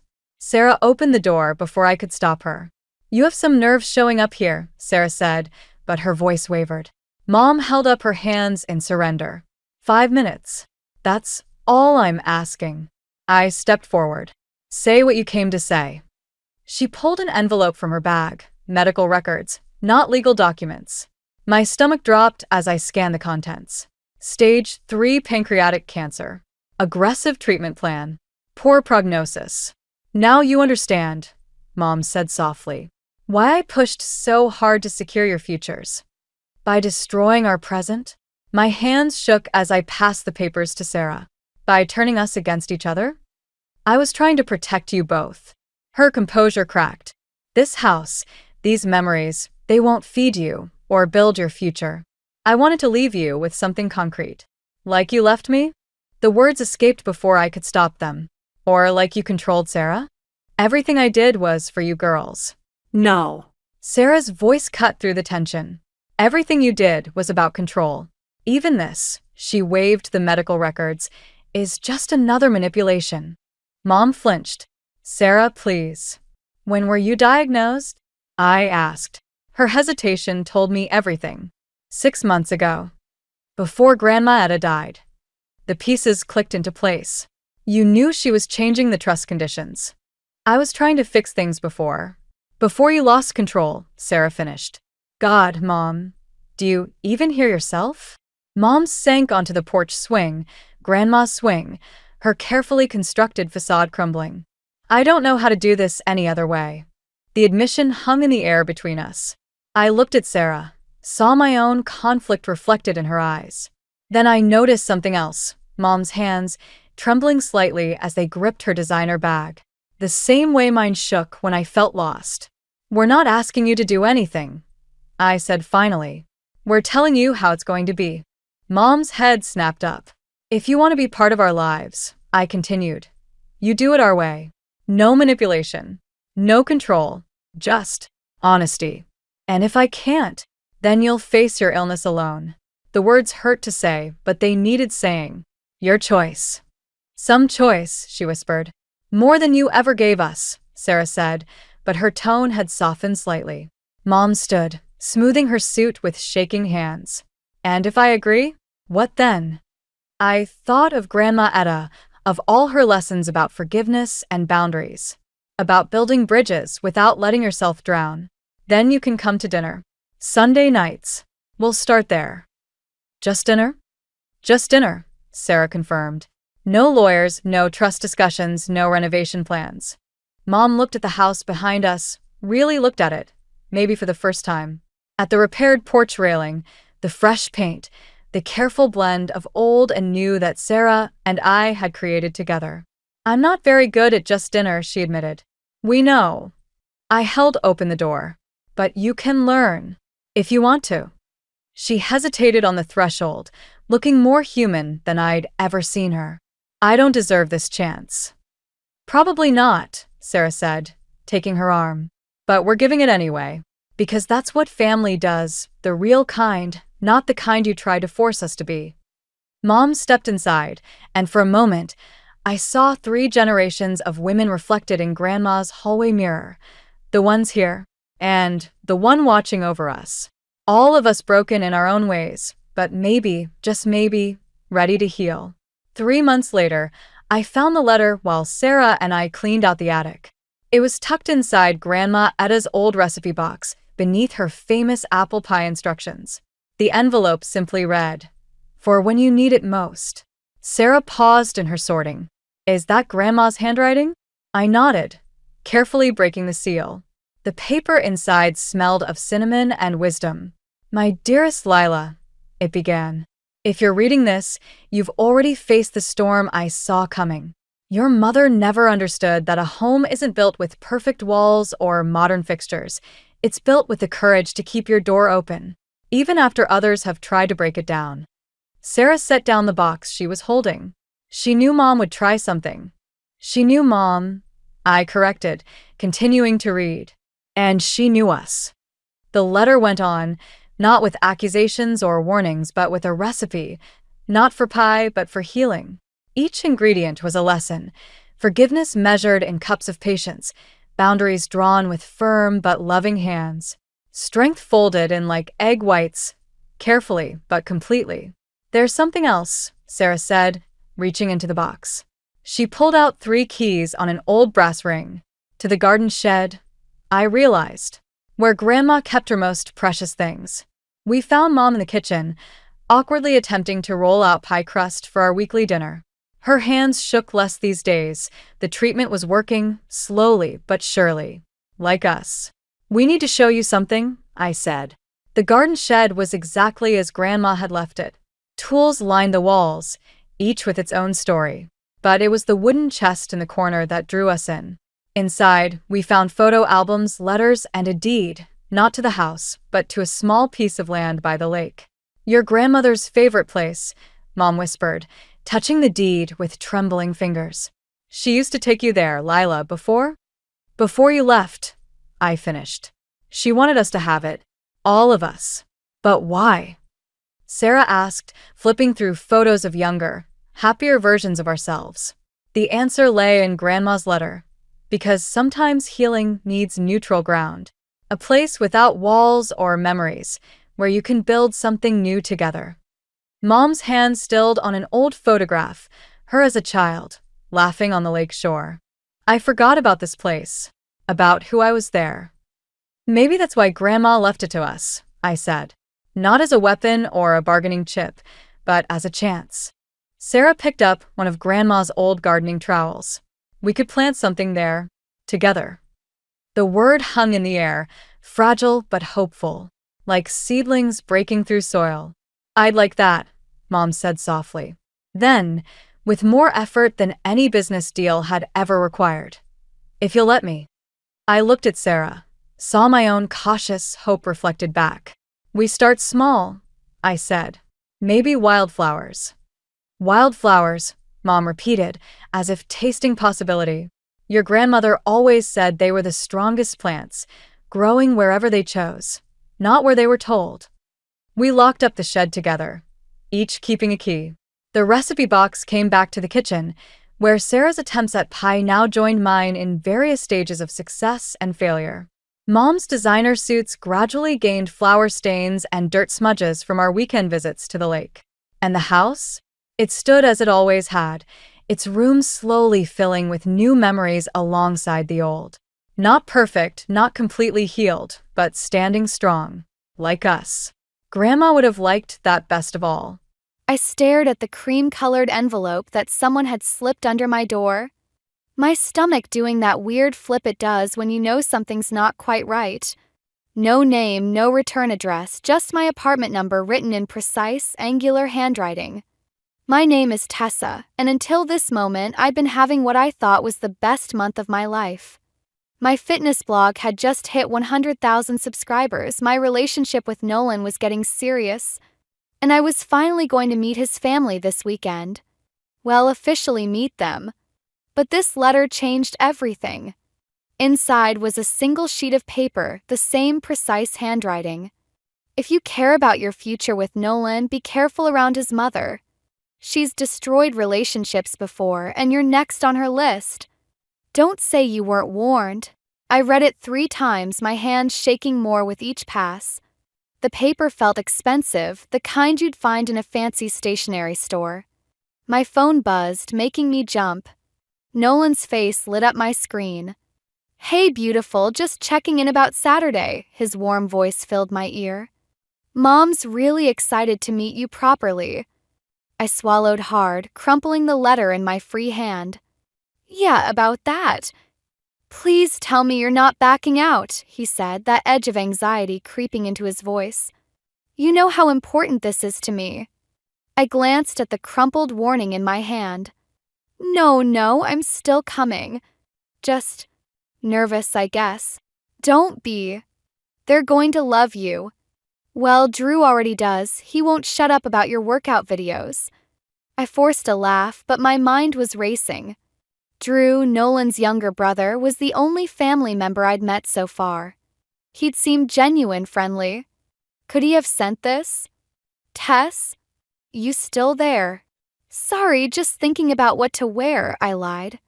"Your mom seems traditional. I want to make a good impression." There was a slight pause. "Just be yourself. That's who I fell in love with." After we hung up, I smoothed out the letter and took a photo, sending it to my mom. Within minutes, my phone rang. "Have you told Nolan?" Mom asked, skipping hello. "Not yet. I don't want to start drama before I even meet his family." "Honey, this is drama. Someone's trying to warn you." "Or mess with me," I countered, but my voice lacked conviction. "Maybe it's just a prank. That paper is Crane and Company, I'd recognize it anywhere. That's not prank material, that's serious money." Mom had worked at a high-end paper store for years. Someone from their social circle sent this. I sank onto my couch, the reality of the situation hitting me. "Mom, what do I do?" "You go to that dinner. You watch, you listen, and you trust your gut." "But Tessa." Her voice got serious. "Don't show your hand. If someone felt strongly enough to warn you, there's a reason." After we hung up, I pulled up the Fisher family photos Nolan had shown me. There was Meredith Fisher, his mother, elegant and poised in every shot. Her smile never quite reached her eyes, especially in the photos with Nolan's previous girlfriend. Come to think of it, I'd never heard why they broke up. My phone buzzed again, a text from Drew. "Fair warning, Mom's planning to go full Martha Stewart on Saturday. Hope you're ready for the 3rd degree about your internet career." Grinning face with sweat. I started typing a response, then stopped. Was this his way of warning me too? I looked at the letter again, then at my phone. Everyone was trying to tell me something without really telling me anything. Well, game on, Meredith Fisher. If she wanted to play puppet master with her son's life, she was about to learn I wasn't the kind of girl who danced on anyone's strings. I just hoped I wasn't making a huge mistake by walking straight into whatever she had planned. The Fisher house loomed before me, all red brick and pristine white columns. I smoothed my dress for the 10th time, wishing I'd worn something less fitted. Next to me, Nolan squeezed my hand. "Ready?" he asked, reaching for the brass knocker. Before he could touch it, the door swung open. Meredith Fisher stood there, perfectly coiffed in a cream cashmere sweater that probably cost more than my monthly rent. You must be Tessa, she said, her smile not quite reaching her eyes. We've heard so much about your internet activities. I felt Nolan tense beside me. Mom, Tessa's fitness channel has over 100,000 followers. She's built a real business. How fascinating, Meredith replied, stepping aside. Though I always thought personal training was more of a hobby than a career. The warning letter flashed through my mind as I followed them into a living room that looked like it belonged in a magazine. Everything was pristine, controlled just like Meredith. Drew appeared from the kitchen, grinning. Hey, the famous Tessa. Mom, did you know she was featured in Women's Health last month? Was she? Meredith's voice could have frozen water. I must have missed that issue. I prefer more traditional publications. Throughout dinner, every compliment came with a barb. My healthy eating tips were trendy fads. My business model was risky. Even my wine choice earned a raised eyebrow and a murmured, "How modern." So, Tessa, Meredith said as she served dessert, Nolan mentioned you grew up in Rochester? With just your mother? Yes, after my dad passed away. Oh, how difficult that must have been. Her sympathy dripped like poison honey. Although I suppose that explains your need to be so independent. Nolan suddenly became very interested in his creme brulee. Actually, I said, maintaining eye contact with Meredith, my mom taught me that independence isn't about being alone, it's about choosing your own path. Indeed. Meredith set down her spoon with a delicate clink. Though in my experience, family traditions provide a much more stable foundation than experimental lifestyle choices. Mom, Drew interrupted, didn't you say you wanted to show Tessa the garden? Of course. Meredith stood, gesturing for me to follow. Nolan, help your brother clear the table. In the moonlit garden, Meredith stopped by a rose bush. These have been in the Fisher family for generations. Spring, they bloom exactly as expected. No surprises, no disappointments. They're beautiful, I said carefully. But sometimes unexpected growth can create something even more spectacular. She turned to face me fully. Let me be clear, Tessa. My sons are my life. I've guided them, shaped them, protected them from unfortunate influences. I won't see that work undone by someone who thinks life is a series of Instagram stories. Mrs. Fisher.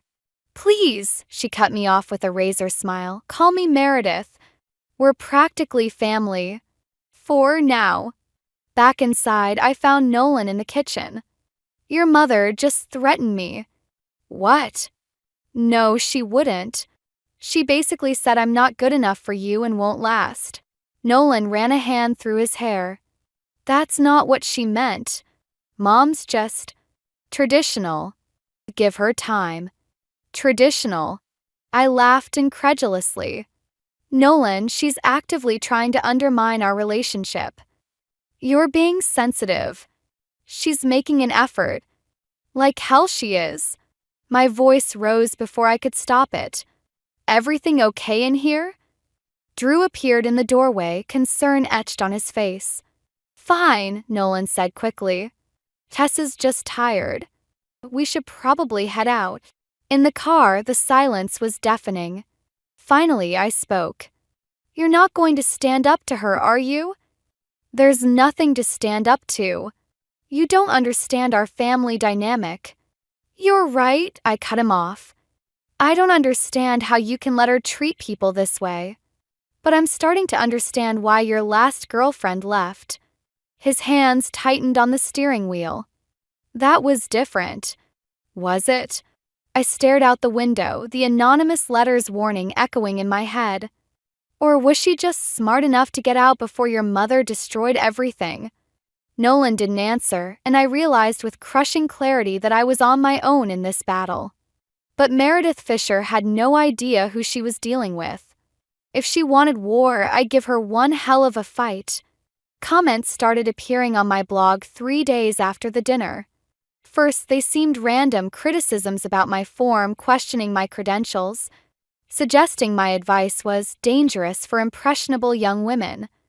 But as I scrolled through them, a pattern emerged. A proper lady maintains dignity, not followers. Some traditions exist for a reason. Family values are more important than fleeting internet fame. Each comment echoed Meredith's words from dinner down to her exact phrasing.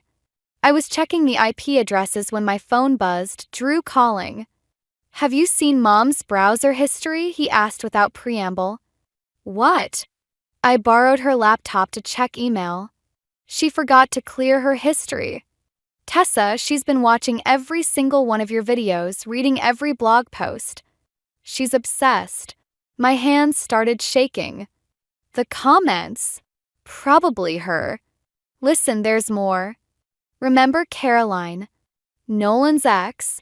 Mom did the same thing to her.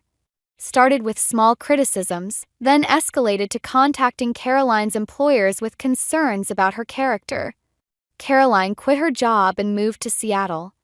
I sat down hard. Does Nolan know? He suspects, but Mom's good at playing victim. If anyone confronts her, she breaks down about how she's just trying to protect her family. A notification popped up on my laptop, another comment. "Some people mistake attention-seeking for success. Sad to see young women led astray by social media validation. Drew, she's going to try to destroy my business." I know. That's why I'm warning you. But be careful. If you confront her, she'll make you look like the aggressor. After we hung up, I pulled up my latest video. Comment section was flooded with new criticisms, all in that same proper, cutting tone. My phone buzzed again. Nolan. "Hey, can we talk?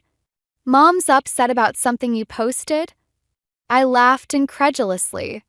"You mean the dozens of nasty comments she's leaving on my content?" "What?" "No, she mentioned a video where you're apparently promoting unhealthy body standards. She's worried about your influence on young women." Are you serious right now? Your mother is actively trying to sabotage my career, and you're buying her concerned act? Look, maybe if you just talk to her. I did talk to her.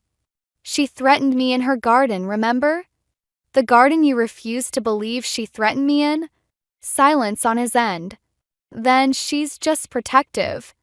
Stop making excuses. I was shouting now. Your mother is systematically trying to destroy everything I've built, just like she did to Caroline. And you're letting her. Don't bring Caroline into this. Why not? Because it proves I'm right? Because you know exactly what your mother's capable of and you're too scared to stand up to her? The doorbell rang. Through my apartment's peephole, I saw Meredith Fisher herself, perfectly composed in another expensive sweater. "Nolan, I have to go. Your mother's here." "What?" "No, wait."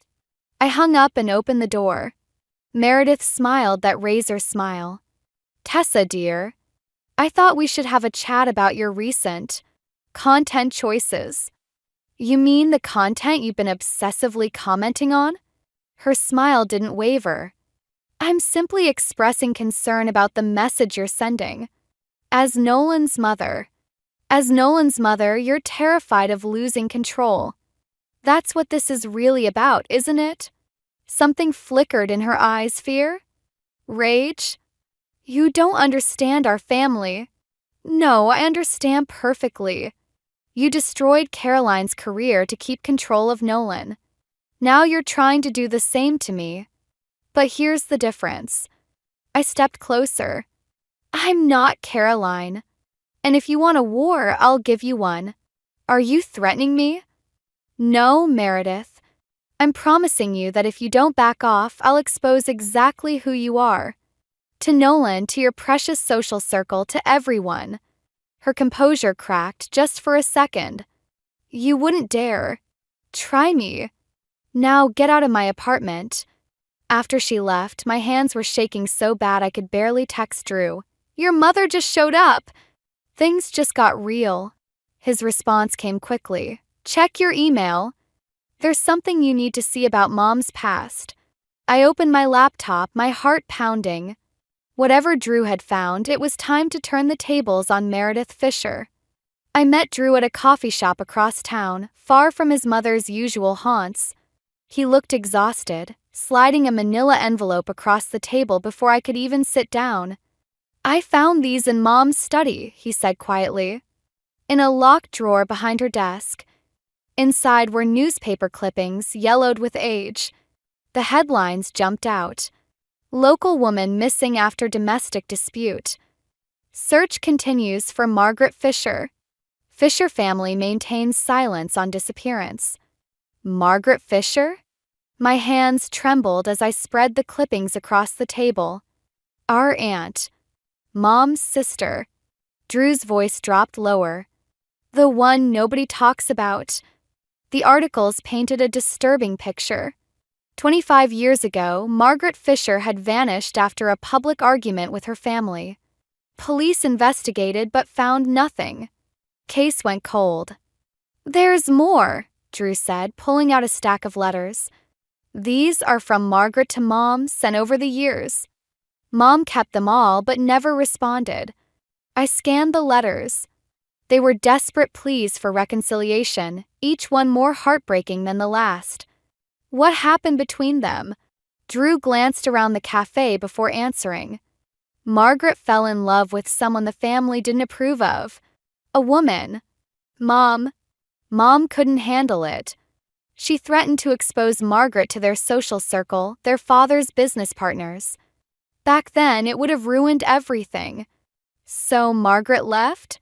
She chose freedom over family. Mom never forgave her for breaking ranks.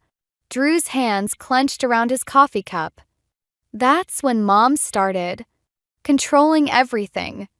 She was terrified Nolan and I would leave too.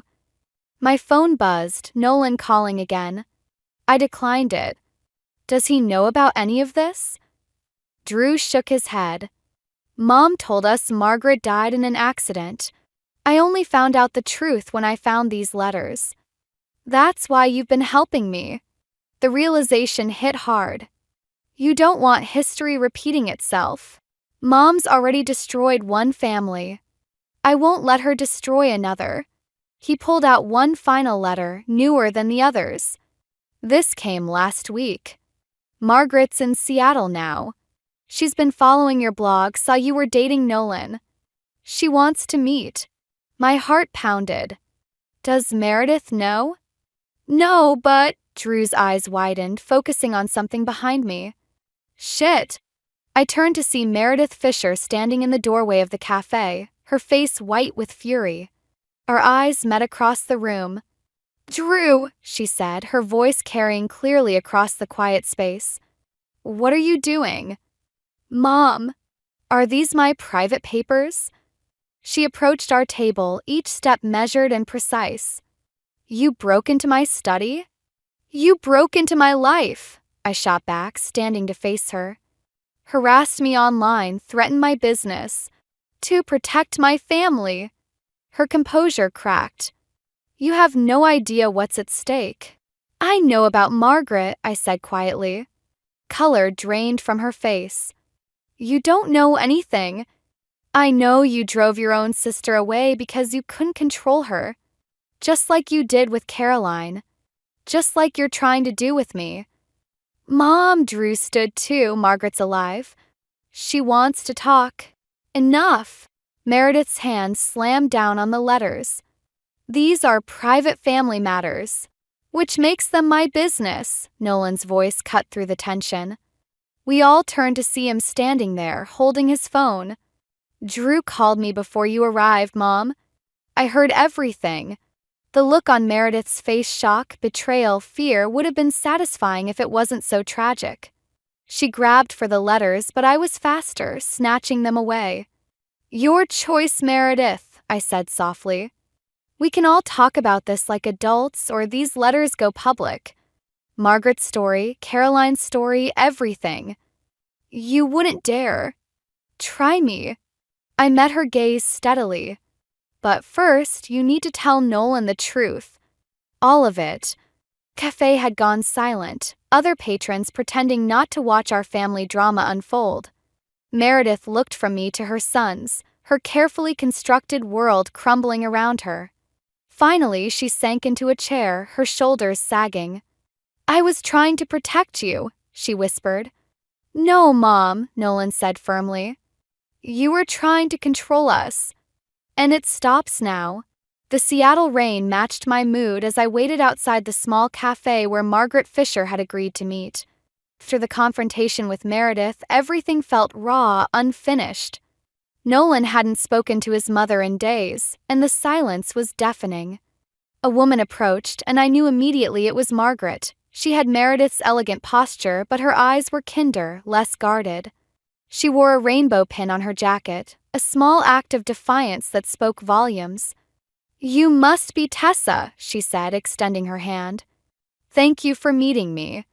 Inside, over coffee, Margaret studied me carefully. "You look shell-shocked." I remember that look. I used to see it in the mirror every morning before I left. "Did you know about Caroline?" I asked. "The girlfriend before me?" I followed the Fisher family drama from afar. Meredith's patterns are predictable. She pulled out her phone, showing me a social media profile. "This is my partner, Helen. We've been together 23 years. Longer than Meredith's been pretending I'm dead." My phone buzzed, another text from Nolan. "We need to talk about Mom." I ignored it. Why reach out now? Because history's repeating itself, and I'm tired of watching from the sidelines. Margaret leaned forward. "But also because you're different.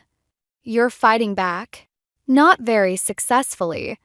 You got my nephew to finally stand up to his mother. That's more than anyone's managed in decades." She paused. "But there's something you should know about the night I left." Before she could continue, the cafe door chimed. Drew rushed in, looking panicked. "Aunt Margaret?" His voice cracked. Mom said you were dead." Margaret's composure wavered. "Hello, Drew. You were so small when." "Tessa," Drew cut in, "Mom's at your apartment. She's threatening to call your fitness certification board with concerns about your methods. She's spiraling." My blood ran cold. "She wouldn't. She already has the number pulled up. Says if you don't back off about Margaret, she'll destroy your career." Margaret's face hardened. "Some things never change." When I left, she threatened to out me to every potential employer in the state. "Did she follow through?" I asked. "No. 'Cause I left first." Disappeared completely. Margaret's eyes met mine. "But running isn't the answer. It just gives her more power."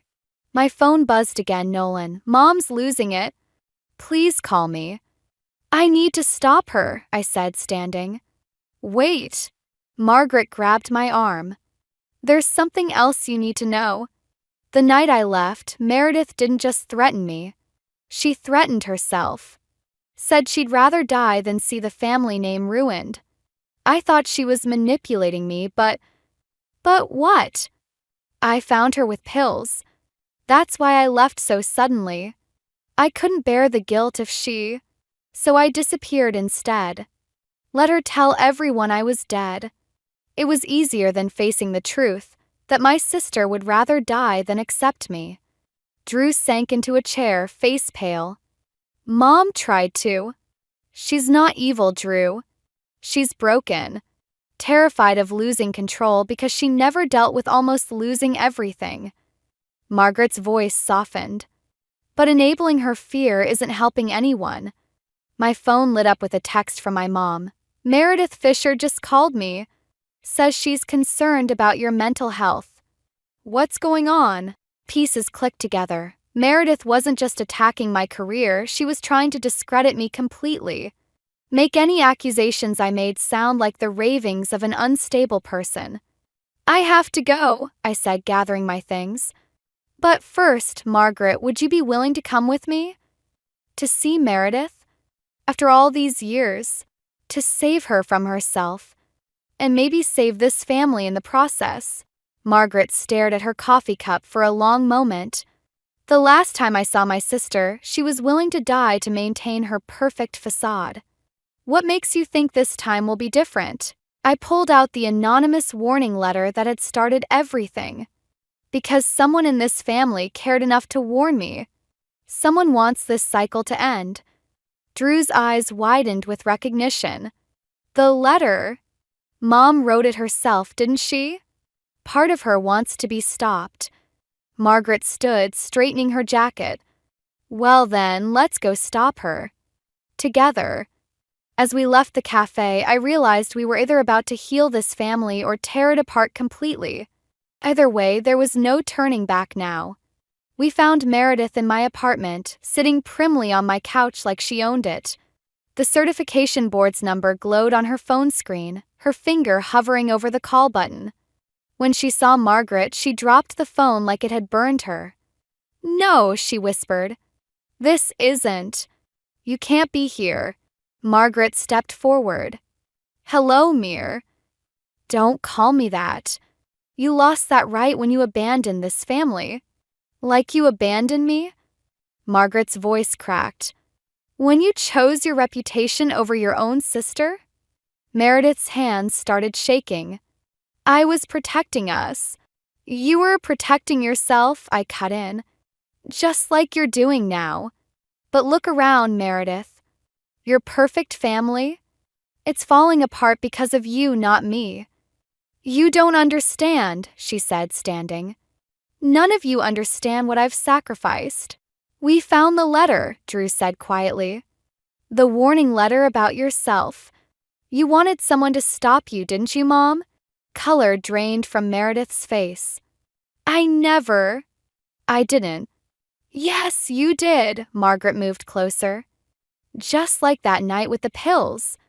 Part of you has always been screaming for help, Mir. I just didn't know how to hear it then." Suddenly, Nolan burst through the door. "Mom, what are you?" He froze, seeing Margaret. "Who?"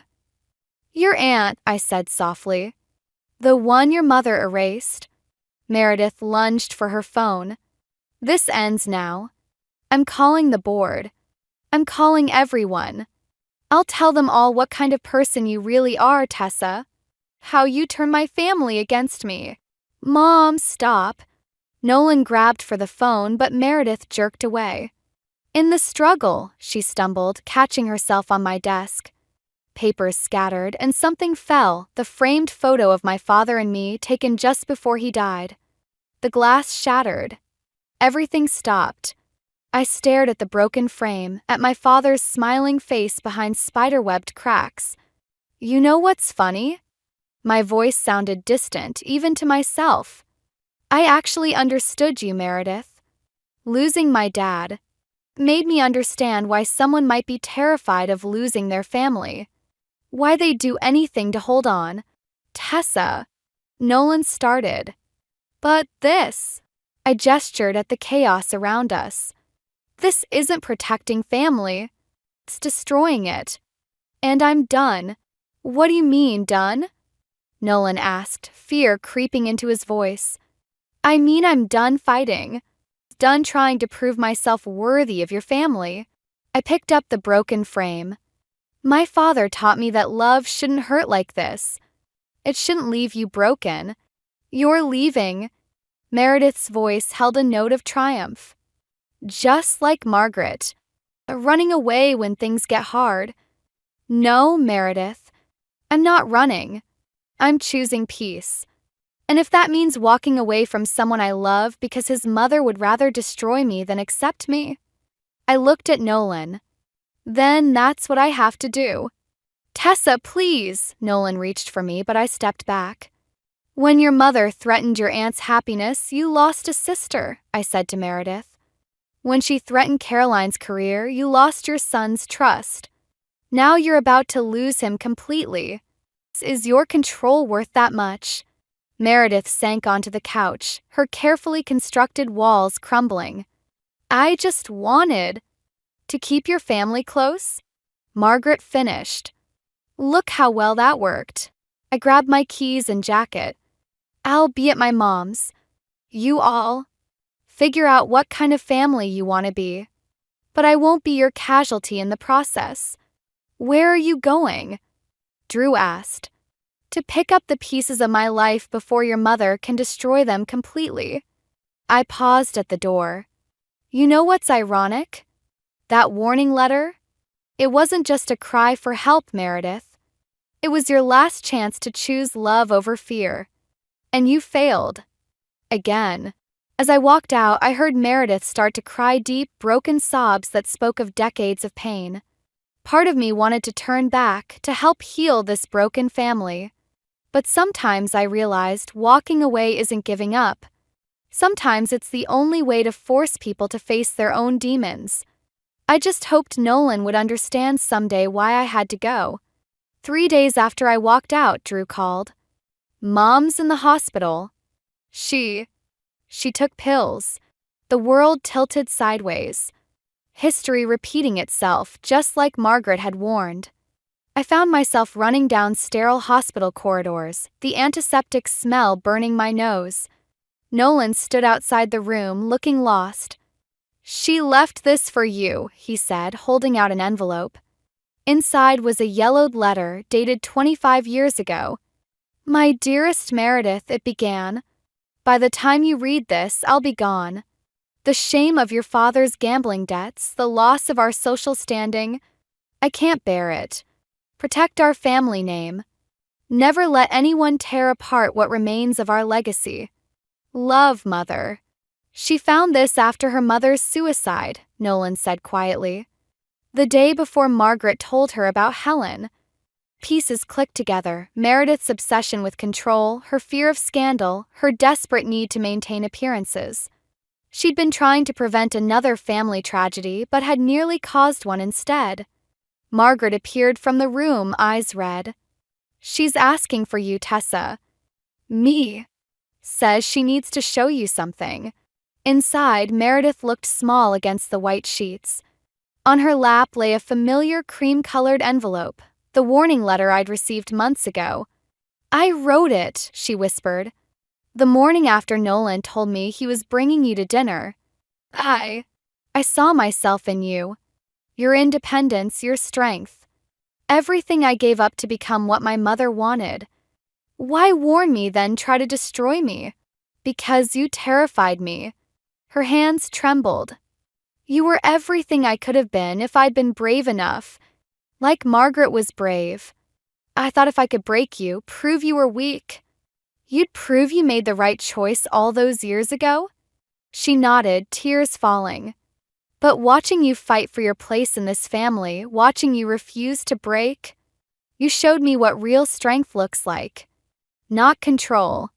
Not manipulation. Just truth. Mom, Nolan stepped forward. Why didn't you ever tell us about grandmother? About any of it? Because admitting it meant facing what I'd become. What I almost drove Margaret to. She reached for her sister's hand. What I almost did to myself. Twice. The pills, Margaret said softly. Both times you weren't trying to die. You were trying to feel something real. Meredith's facade cracked completely. I'm so tired of being perfect. Of being strong. Of being her. I moved to the bedside, taking her other hand. Then stop. Be yourself instead. I don't know how anymore. Yes, you do, I said firmly. You showed me when you wrote that warning letter. When part of you tried to save me from you. Can you ever forgive me? That depends. Can you forgive yourself? For Margaret? For Caroline? For everything you've done trying to be someone you're not?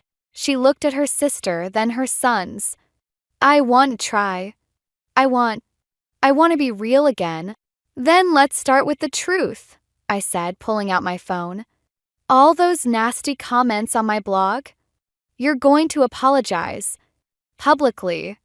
Show everyone that Meredith Fisher isn't afraid of admitting her mistakes. A flash of the old fear crossed her face, but then, surprisingly, she laughed. You know what? That sounds liberating. Drew appeared in the doorway. The doctor says Mom can go home tomorrow. If someone stays with her.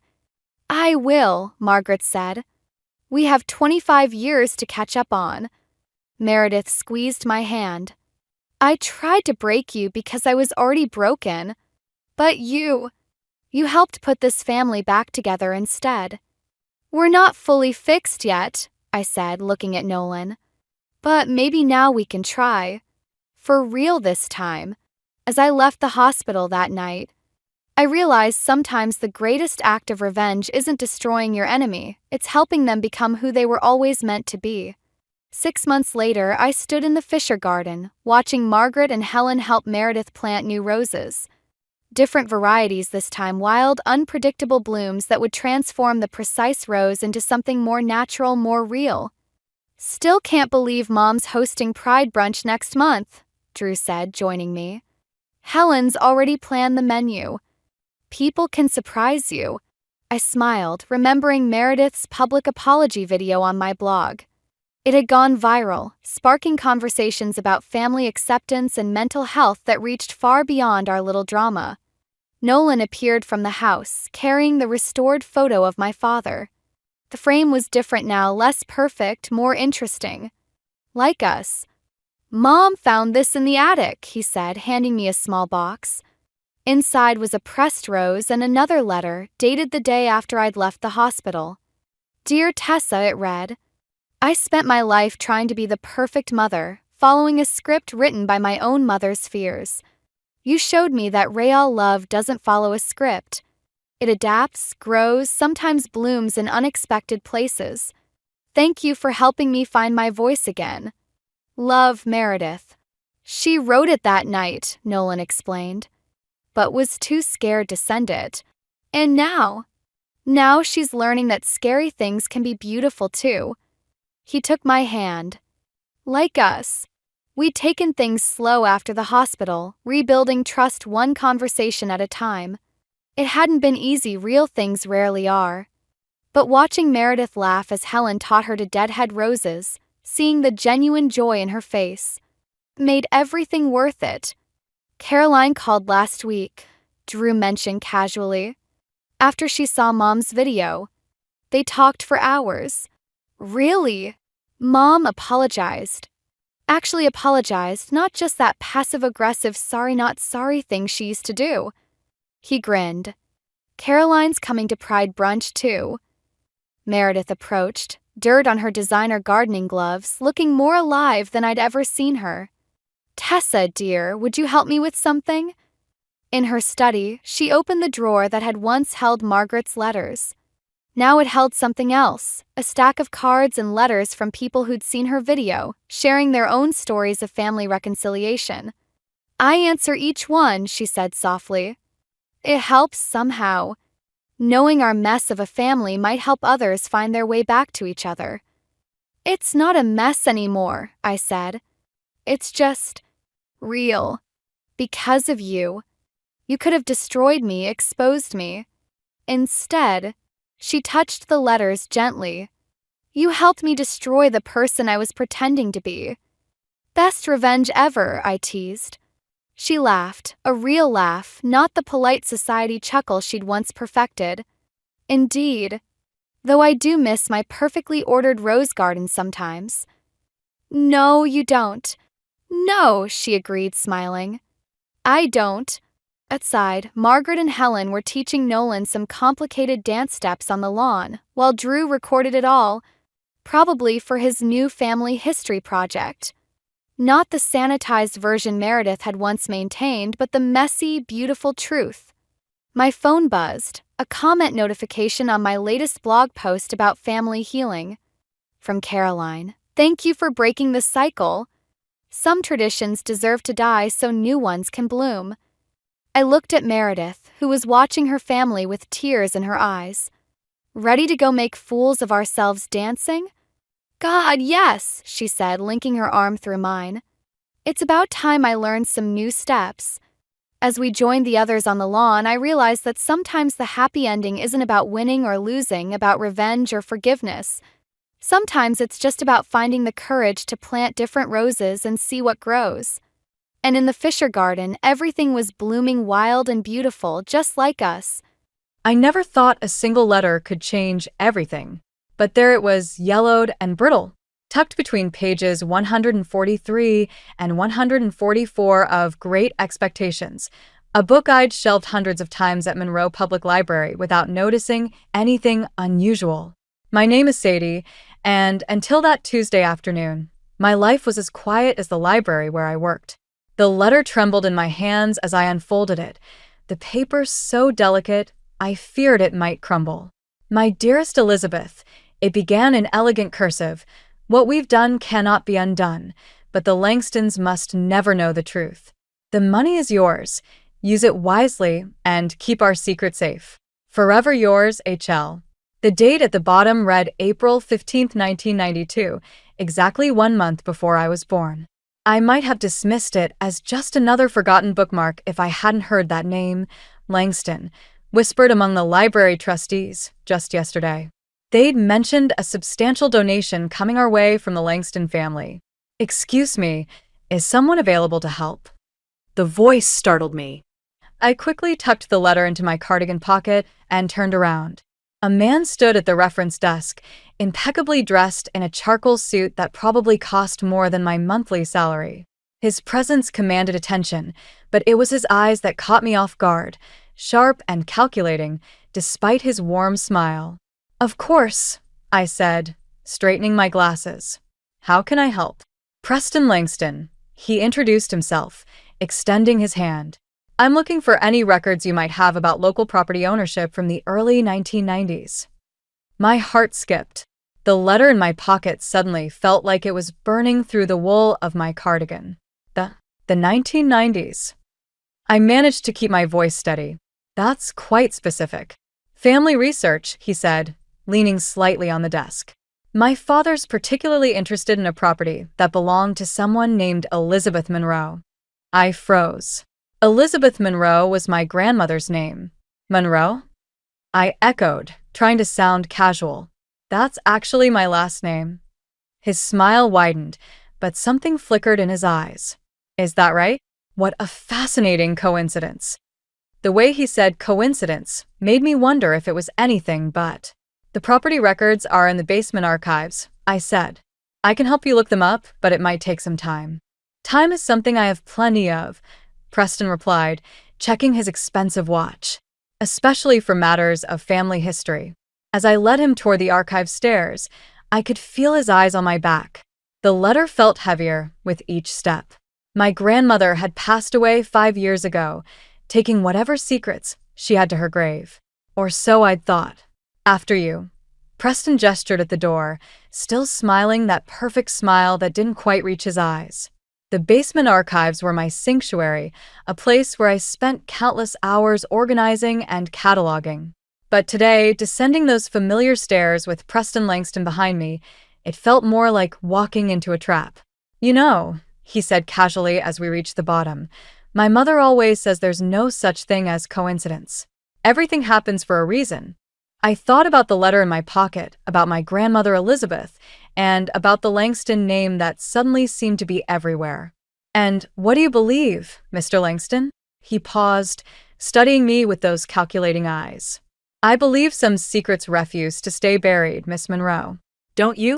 In that moment, standing in the dim archive basement with a man who seemed to know more than he was saying, I realized my quiet life was about to become anything but. The Langston mansion loomed before me like something out of a Gothic novel, all stone and shadows in the fading evening light. I smoothed my department store dress, already regretting my decision to accept Preston's dinner invitation. The letter from the library still burned in my apartment safe, but its contents haunted my thoughts as I rang the doorbell. Preston answered with that same calculated smile. Sadie, you look lovely. He kissed my cheek, his cologne expensive and subtle. Though I must warn you, my mother's been in quite a state about meeting you. Should I be worried? I tried to joke, but my voice wavered. Just be yourself, he said, leading me inside. That's what drew me to you in the first place. The grand foyer opened into a living room where Vivian Langston perched on an antique settee, a glass of wine held delicately in her manicured hands. Her husband Harold stood by the fireplace, his posture rigid as a soldier's. "So this is the librarian," Vivian said, her tone making my profession sound like a curious affliction. "Preston tells us you're quite resourceful." I caught the slight emphasis on that last word. "The library has been my second home since childhood.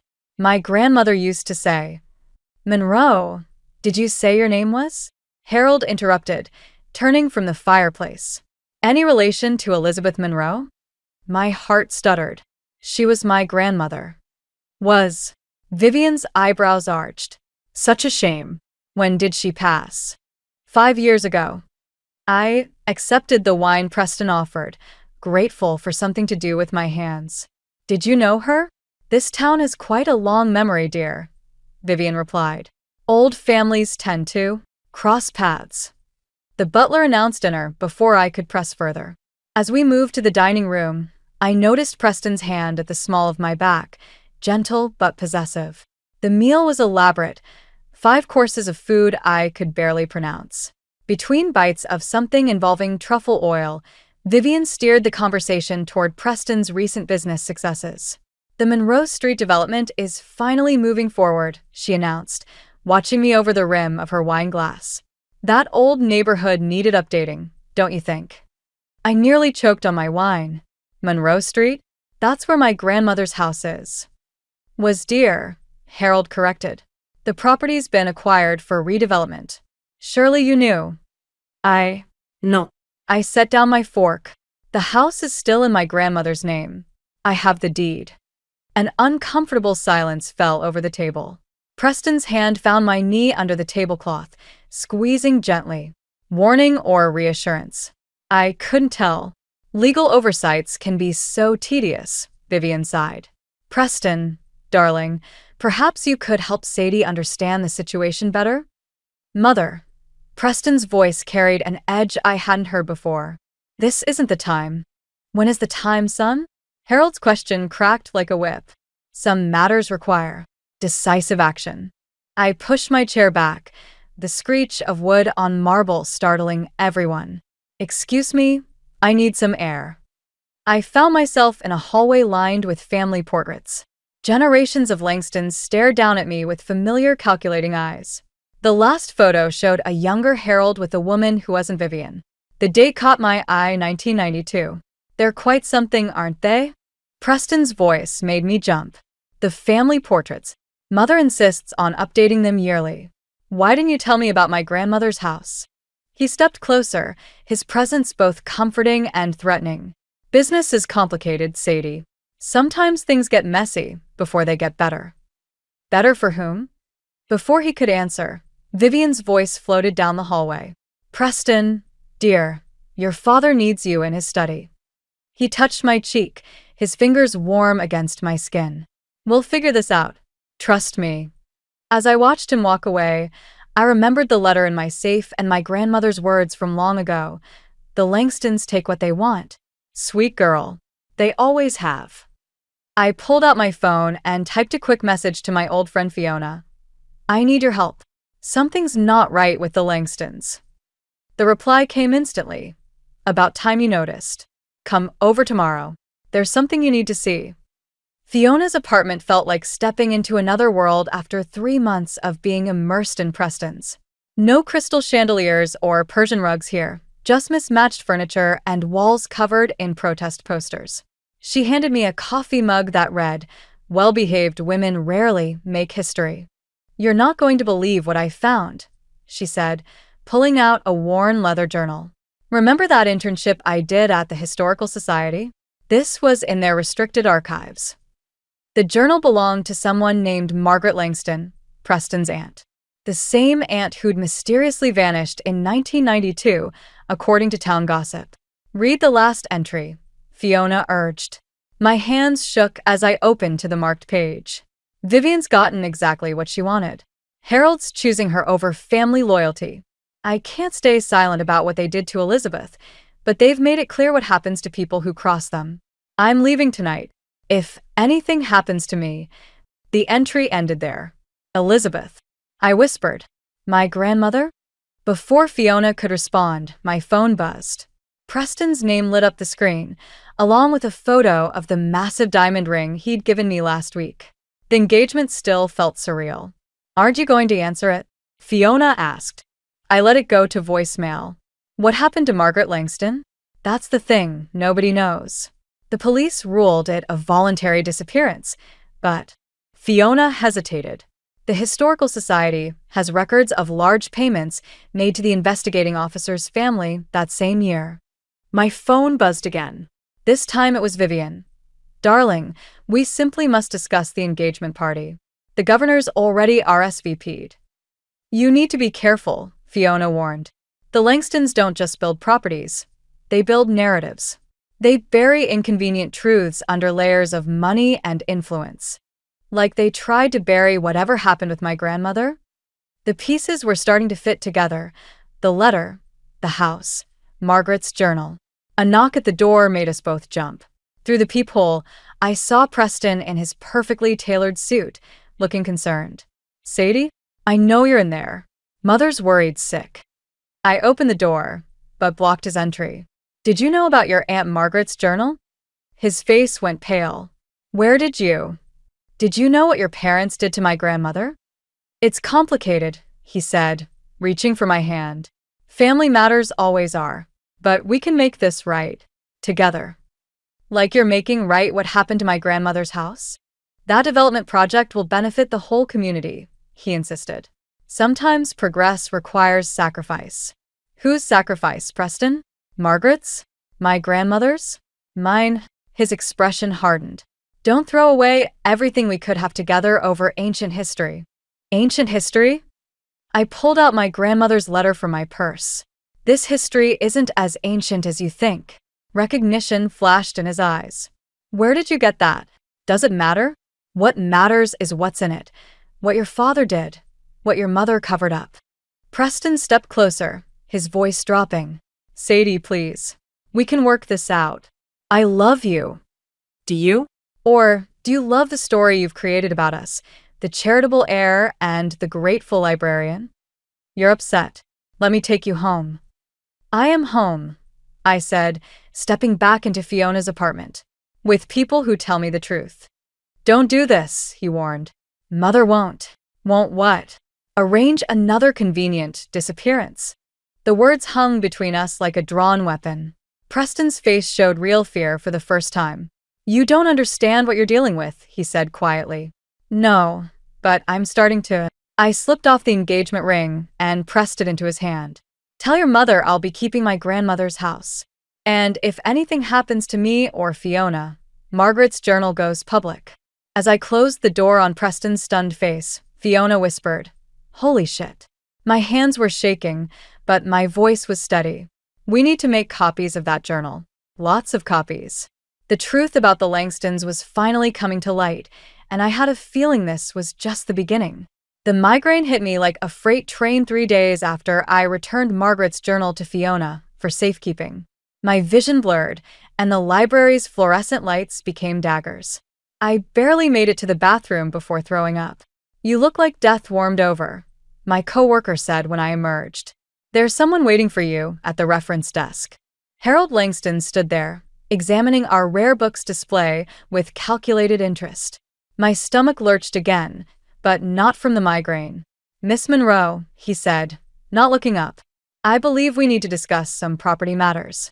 "I have nothing to say about my grandmother's house." "No." He finally turned, his eyes cold. "What about your medical records?" The room tilted slightly. "What?" "Terrible thing, those hereditary conditions. Your mother had similar symptoms before her accident, didn't she? Headaches, vision problems." He picked up a book, thumbed through it. "The Langston Family Foundation funds several excellent neurological research facilities."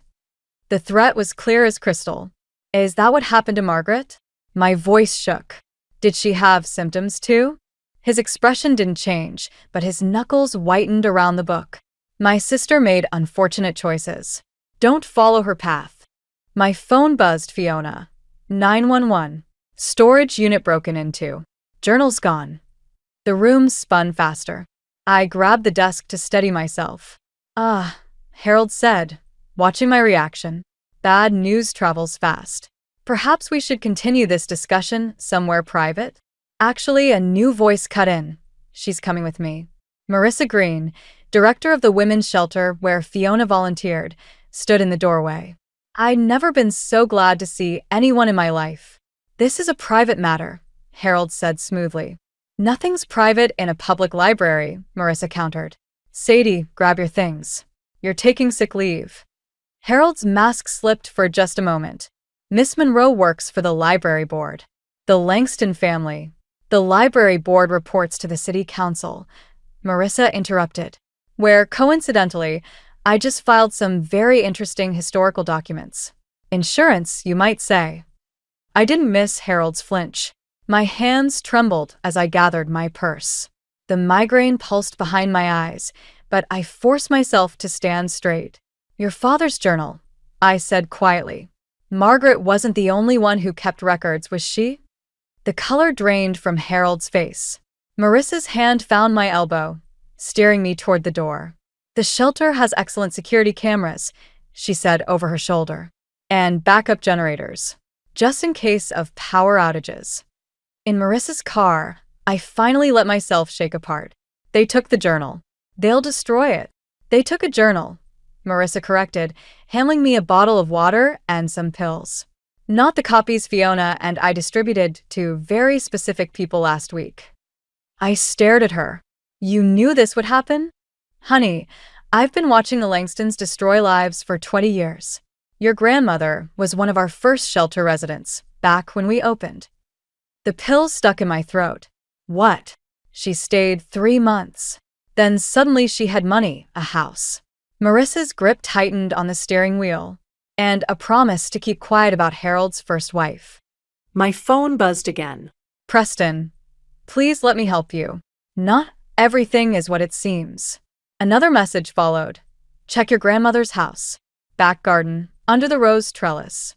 Trust me one last time. We need to go to Monroe Street, I told Marissa. She studied me in the rearview mirror. You sure that's wise? I thought about Margaret's journal, about my grandmother's silence, about the headaches that had plagued my mother before her accident.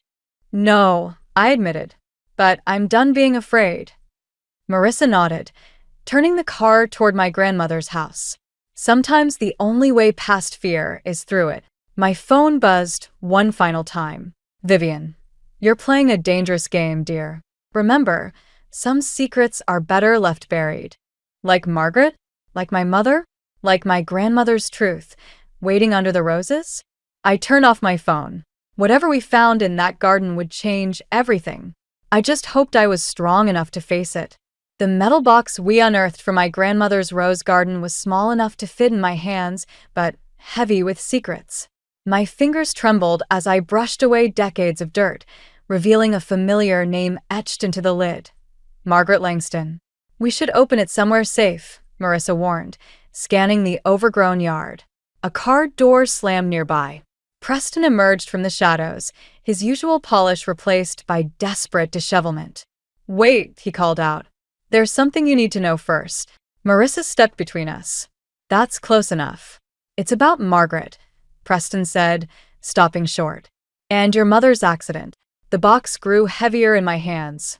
You mean her murder? Yes. His admission hung in the evening air. But not by who you think. Headlights swept across the garden. A black SUV pulled up, and Vivian stepped out, elegant as ever in her designer suit. Preston, darling, she called. Your father's waiting at home. This little treasure hunt is over. Tell her, I demanded, clutching the box tighter. Tell her what you just told me. Preston looked between us, years of conditioning warring with conscience on his face. Margaret wasn't father's victim, he finally said. She was mother's. Vivian's laugh cut through the tension. Oh, sweetheart. Have you been drinking again? We all know what the stress does to you. I found your journals, Preston continued. The real ones, hidden in the lake house. Preston. Vivian's voice turned sharp. Remember what happened last time you had these episodes? Like my mother's episodes? I challenged. Before her car's brake lines mysteriously failed? Such imagination, Vivian sighed. No wonder my son was drawn to you. He always did have a weakness for dramatic women. Like Margaret, I took a step forward. Is that why she had to disappear? Because she knew about you and Harold, about what really happened to his first wife. Something dangerous flashed in Vivian's eyes. Careful, dear. Some questions are better left unasked. Mother, Preston's voice cracked. I can't keep lying. Not after what you made me do to Sadie's grandmother. The world tilted. What? I was 17, he said. Mother told me Elizabeth Monroe was threatening our family, that if I didn't convince her to take the money and stay quiet, Father would go to prison. And now history repeats itself, Vivian mused, reaching into her purse. Though I must say, Preston, you're being far less cooperative this time. The gun she pulled out looked absurdly small in her manicured hands. Mother, don't. Hush, darling. Sometimes a mother has to clean up her children's messes. I clutched Margaret's box like a shield. Everything's already documented. Copies of the journals, letters, photos. All safely distributed. To whom? Vivian's aim didn't waver. That passionate friend of yours? The shelter director? Amazing how many tragic accidents can happen in a small town. You won't get away with this, Marissa said, her phone visible in her raised hands. Everything's being recorded. Vivian's smile turned predatory. Do you really think that matters? Money doesn't just buy silence, it buys truth. A police siren wailed in the distance. Vivian's composure cracked for just a moment. Last chance, Sadie dear. Hand over the box, sign over the house, and this all goes away. You can even keep Preston, though he clearly needs another stint in rehabilitation first. I looked at Preston, saw the years of manipulation written in his haunted eyes. Thought of my grandmother's silence, my mother's death, Margaret's disappearance. All those broken women, buried under Langston money and power. The siren grew closer. I opened the box. Inside lay a USB drive, photos, and a handwritten confession, Margaret's insurance policy, hidden by my grandmother all these years. No more deals, I said, my voice stronger than I felt. No more silence.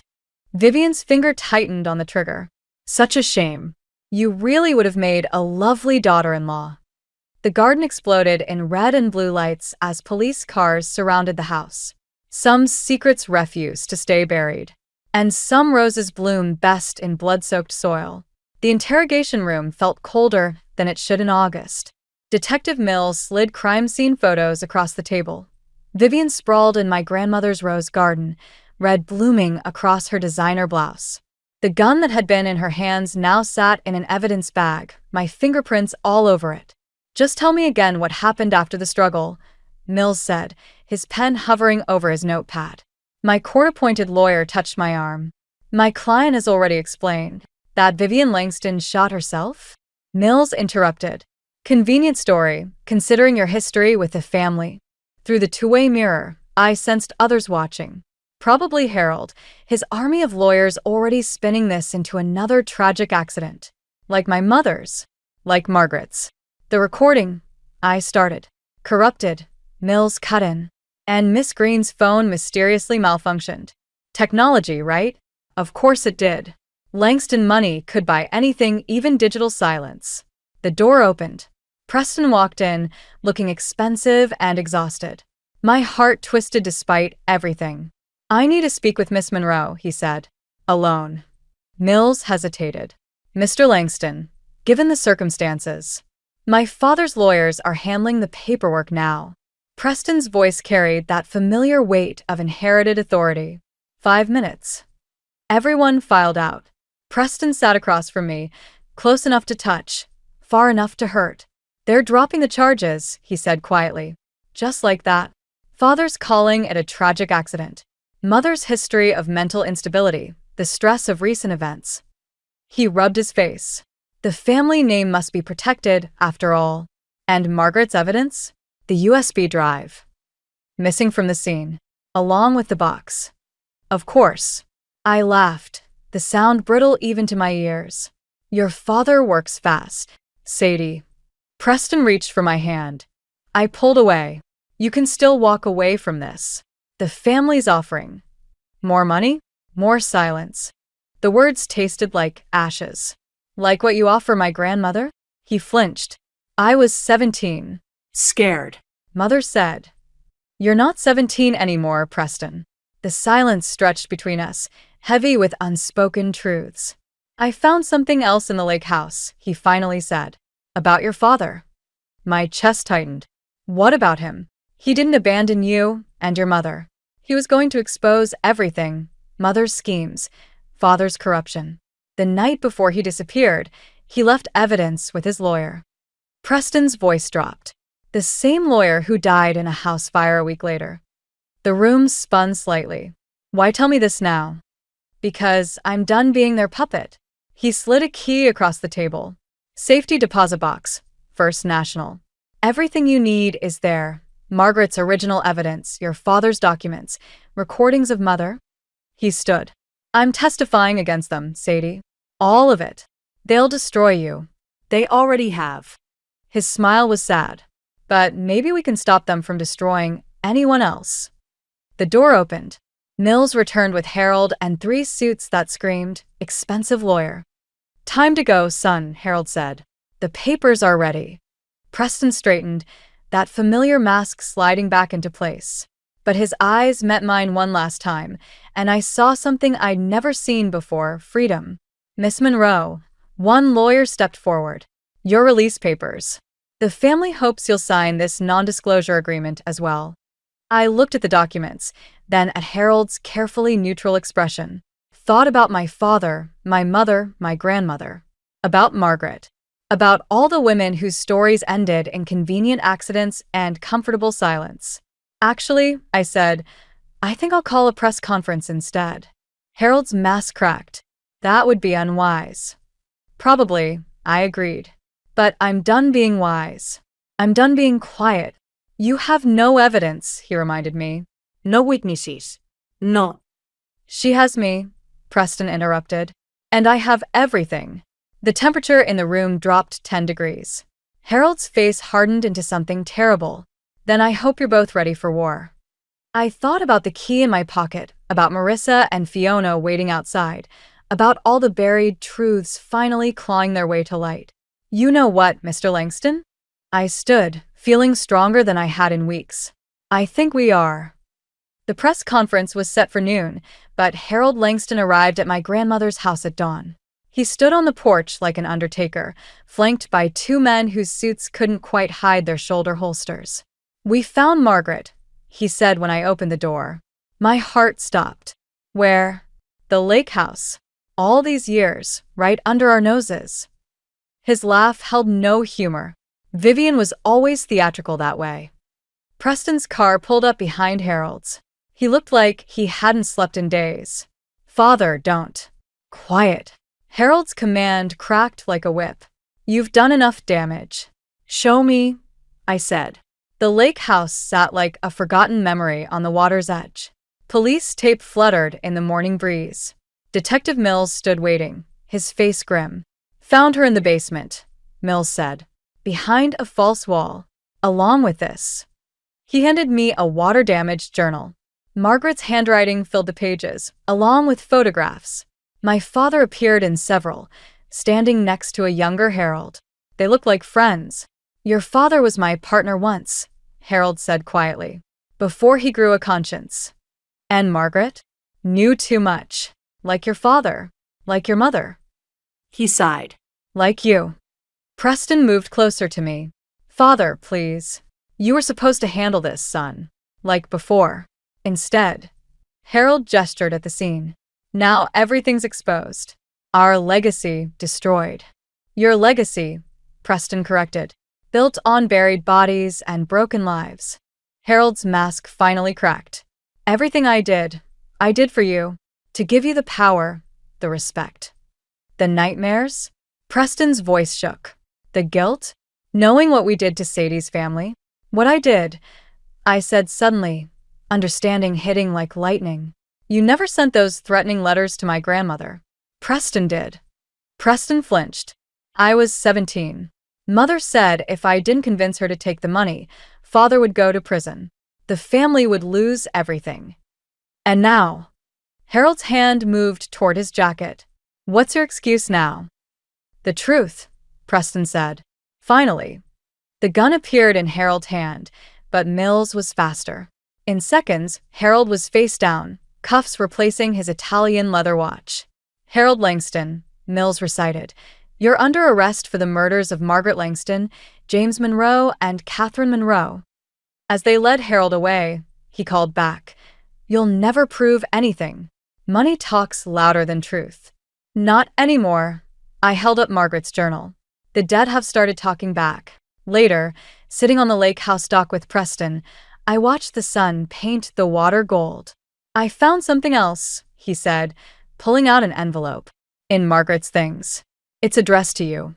Inside was a single photograph, my father and Margaret, standing in this same spot. On the back, in Margaret's writing, James, I'll keep her safe. The truth will come out someday. She was protecting me, I whispered. All those years, like your grandmother protected you, like you protected the truth. Preston stood. The press is waiting. Are you ready? I thought about Margaret, about my parents, about all the secrets finally surfacing like bodies in a lake. Almost. I faced Preston. Why did you really come back? After all these years. Because you reminded me of who I was before them. Before the lies. He smiled sadly. And because someone had to break the cycle. We're not them, I realized. We never were. No, he agreed. We're the ones who tell the truth. As we walked toward the waiting cameras, I felt lighter. The truth wouldn't bring back the dead, wouldn't erase the past. But it would light the way forward, like sun on dark water, showing us where the bodies lay and how to avoid making more. Sometimes the greatest revenge isn't in destroying your enemies, but in refusing to become them. 1 year later, I stood in front of my grandmother's restored Victorian, now transformed into the Monroe House Women's Shelter. The roses still bloomed in the garden where Vivian had fallen, where Margaret's truth had finally surfaced. Different flowers now, planted by different hands, but still reaching for the light. Marissa joined me on the porch, clipboard in hand. Third resident moved in today. Former Langston employee, if you can believe it. I can, I said, watching a young woman unpack her car, a child balanced on her hip. How many does that make now? Who escaped that family? Or who found safety here? Both, I suppose. The shelter had become something of a symbol in town. Harold's trial had exposed decades of corruption, abuse, and silence. When the dust settled, more women came forward. Not just from the Langstons, but from other powerful families who'd learned from their example. Fiona emerged from inside, carrying boxes of donated books. Look what just arrived from the library board. Let me guess, approved unanimously? Amazing what happens when half the board gets indicted for corruption. She grinned. Though Preston's testimony probably helped. Preston. His name still caught in my throat sometimes. He'd turned state's evidence, helping dismantle his family's empire piece by piece. Last I heard, he was working with advocacy groups, using his insider knowledge to expose similar patterns in other wealthy families. We hadn't spoken since the trial. Some bridges, once burned, shouldn't be rebuilt. Package came for you, Marissa said, handing me a small envelope. No return address, but I recognized the handwriting. Inside was a key and a note. The lake house is yours now. Do with it what you will. P. Speaking of the devil, Fiona nodded toward the street. Preston stood by his car, looking less polished than I remembered. More human. When our eyes met, he simply nodded, then drove away. That evening, I visited the lake house one last time. In the basement where they'd found Margaret, I discovered one final letter, hidden in a wall panel we'd missed before. Dear Sadie. It read in my grandmother's handwriting. If you're reading this, then Margaret's plan worked. She knew the truth would surface eventually, that you would be the one to bring it into the light. Your father believed the same. We couldn't save ourselves, but we could leave breadcrumbs for you to follow. The house is yours now, both houses. Make them places of refuge, not remembrance. Love, Grandma Elizabeth. 2 days later, we broke ground on the lake house renovation. It would become a second shelter location, focusing on longer-term housing and job training. You know, Marissa said as we watched the construction begin, revenge usually leaves people empty. But this, she gestured at the growing community around us. This feels like justice. Maybe that's the difference, I replied. Revenge looks backward, but justice looks forward. That night, I added my own letter to the collection, not hidden in walls or books, but displayed openly in the shelter's entrance hall. To those seeking refuge, this house has witnessed both darkness and light. It has held secrets and lies, but also truth and healing. Like you, it has survived. Like you, it has been transformed. Welcome home. The roses still bloom in my grandmother's garden, and sometimes, when the evening light hits them just right, I swear I can see Margaret there, and my father and my mother and all those who kept their secrets so that one day we could speak our truth. But more often, I see the future. Women finding their voices, children playing without fear, stories being rewritten. Not everyone gets justice in the way they expect. Sometimes it comes generations later, carried forward by those left behind. And sometimes, the best revenge isn't in destroying what hurt you, but in building something new from the ruins, something that ensures no one else will hurt the same way again. That's the story I choose to tell now, every day, to every woman who walks through our doors. Your pain has power, your truth has teeth, and your future is still unwritten. I never thought my life would turn into one of those dramatic stories you hear about, but never expect to happen to you. Yet there I was, standing in front of my own house with an eviction notice flapping against the door like a cruel flag. My name is Lyndon and I teach high school English. I spent my days grading essays and trying to inspire teenagers to love Shakespeare. But that day, my mind was far from sonnets and soliloquies. I remember the moment vividly. The sun was setting, casting an orange glow over the neighborhood. I'd just finished a long day at school, and all I wanted was to kick off my shoes and relax. Instead, I found myself frozen on the doorstep, staring at those harsh words. Eviction.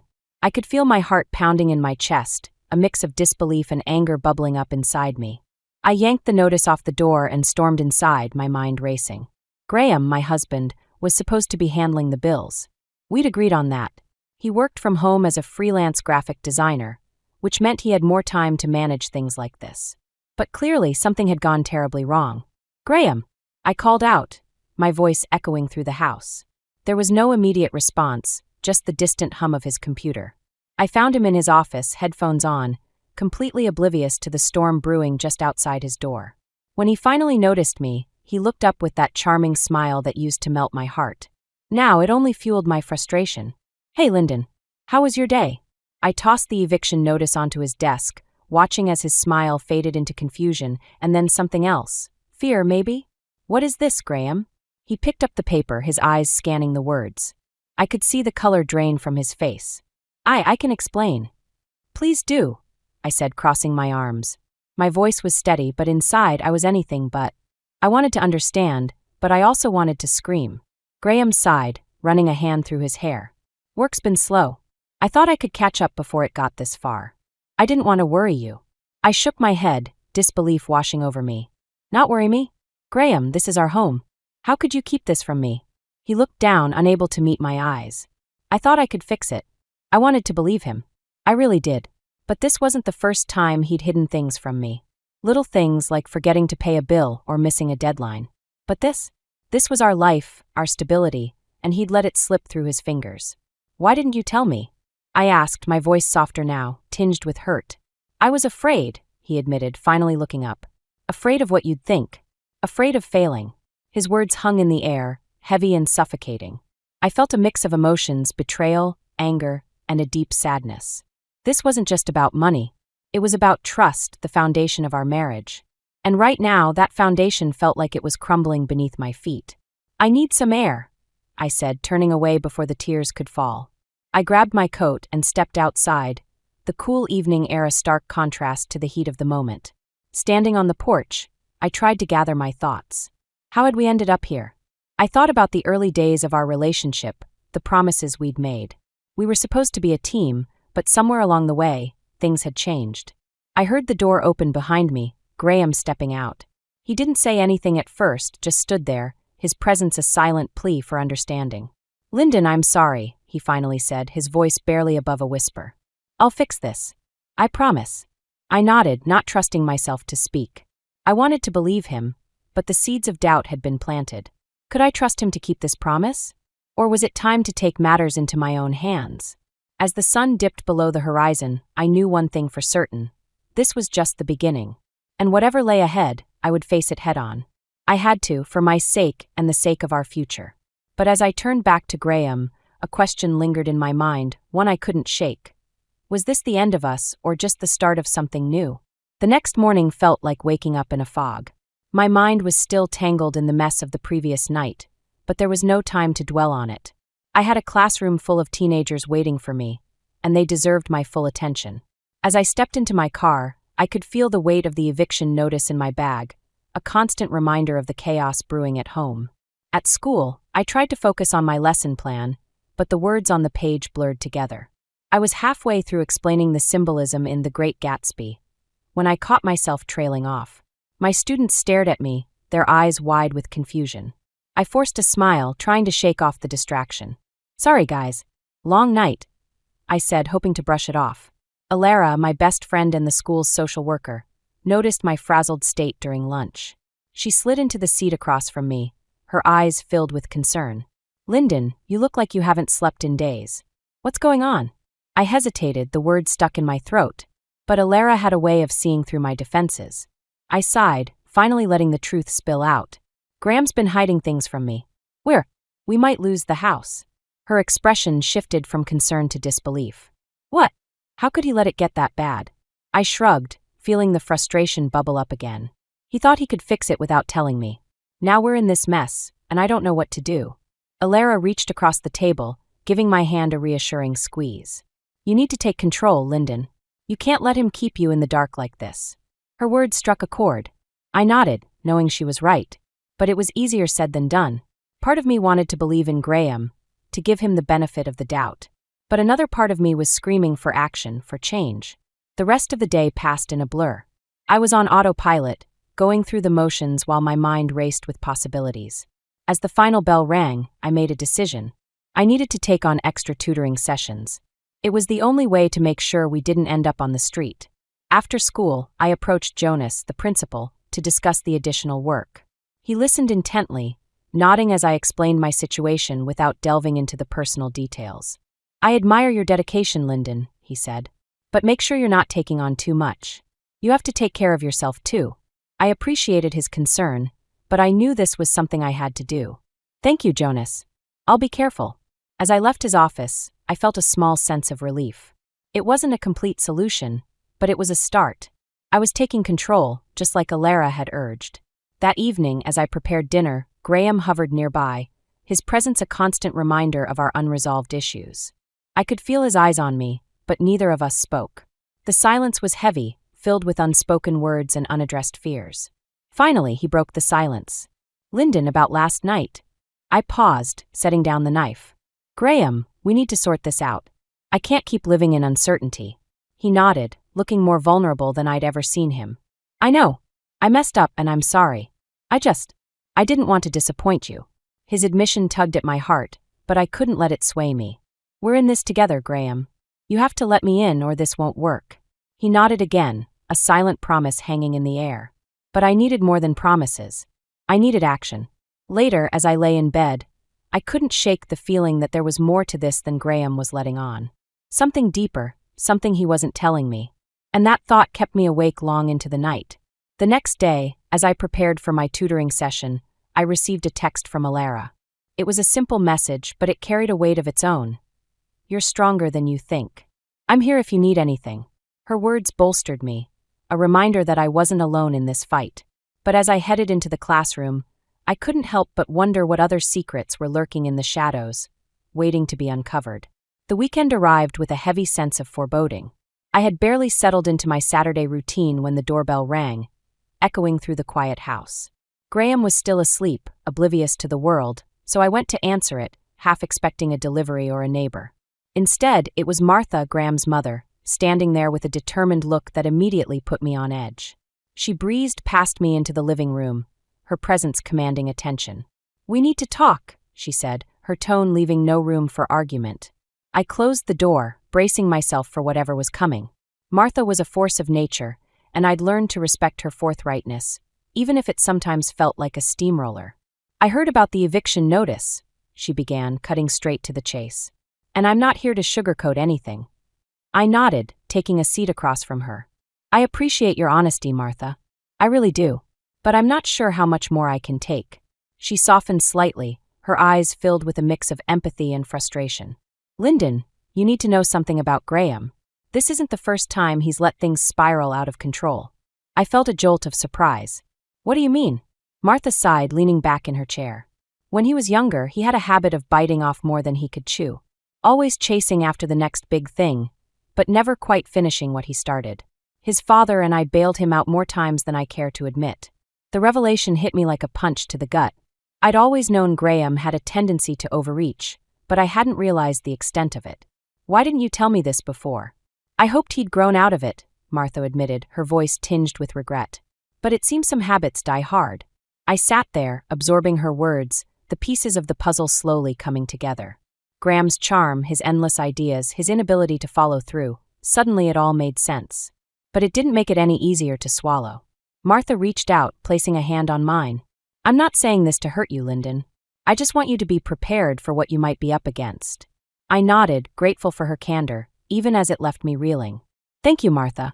I needed to hear this." Just then, Graham appeared in the doorway, looking bleary-eyed and disheveled.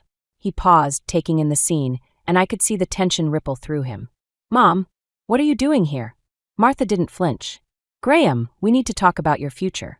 And about what you're doing to Lyndon." He ran a hand through his hair, clearly caught off guard. "I'm handling it, okay? Are you?" Martha challenged, her gaze unyielding. "Because from where I'm standing, it looks like you're dragging her down with you."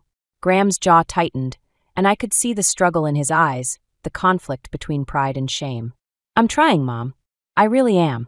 Martha sighed, her expression softening. "I know you are, but trying isn't enough. You need to face this head on."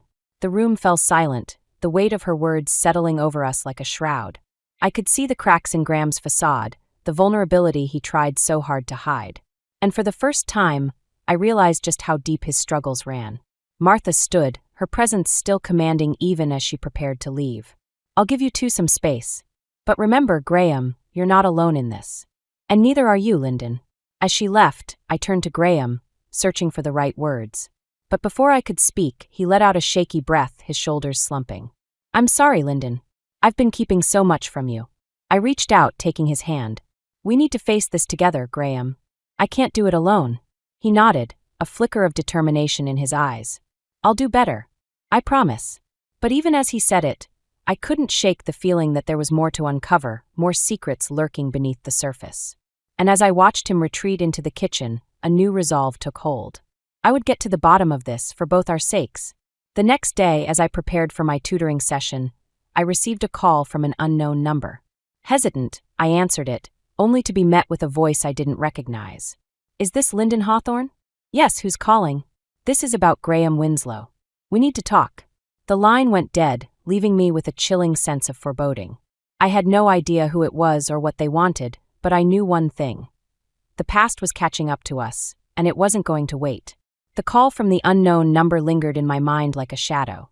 I tried to push it aside, focusing on my tutoring session, but the nagging feeling that something was about to unravel wouldn't leave me. As I worked through algebra problems with my student, my mind kept drifting back to the cryptic message. After the session ended, I found myself dialing the number back, my fingers moving almost of their own accord. I was met with a voicemail, and the words I'd rehearsed in my head vanished. "This is Lyndon Hawthorne. You called me earlier about Graham Winslow. Please call me back," I said, trying to keep my voice steady. The rest of the afternoon passed in a blur. I went through the motions, but my mind was elsewhere. Graham was out, supposedly meeting a client, but I couldn't shake the feeling that there was more to his absence than he let on. When he finally returned, I was in the kitchen, pretending to be engrossed in making dinner. He walked in, offering a casual "hey," as if everything was perfectly normal. But I could sense the tension in his posture, the way he avoided looking directly at me. "How was your meeting?" I asked, trying to sound nonchalant. "It was fine," he replied, his tone clipped.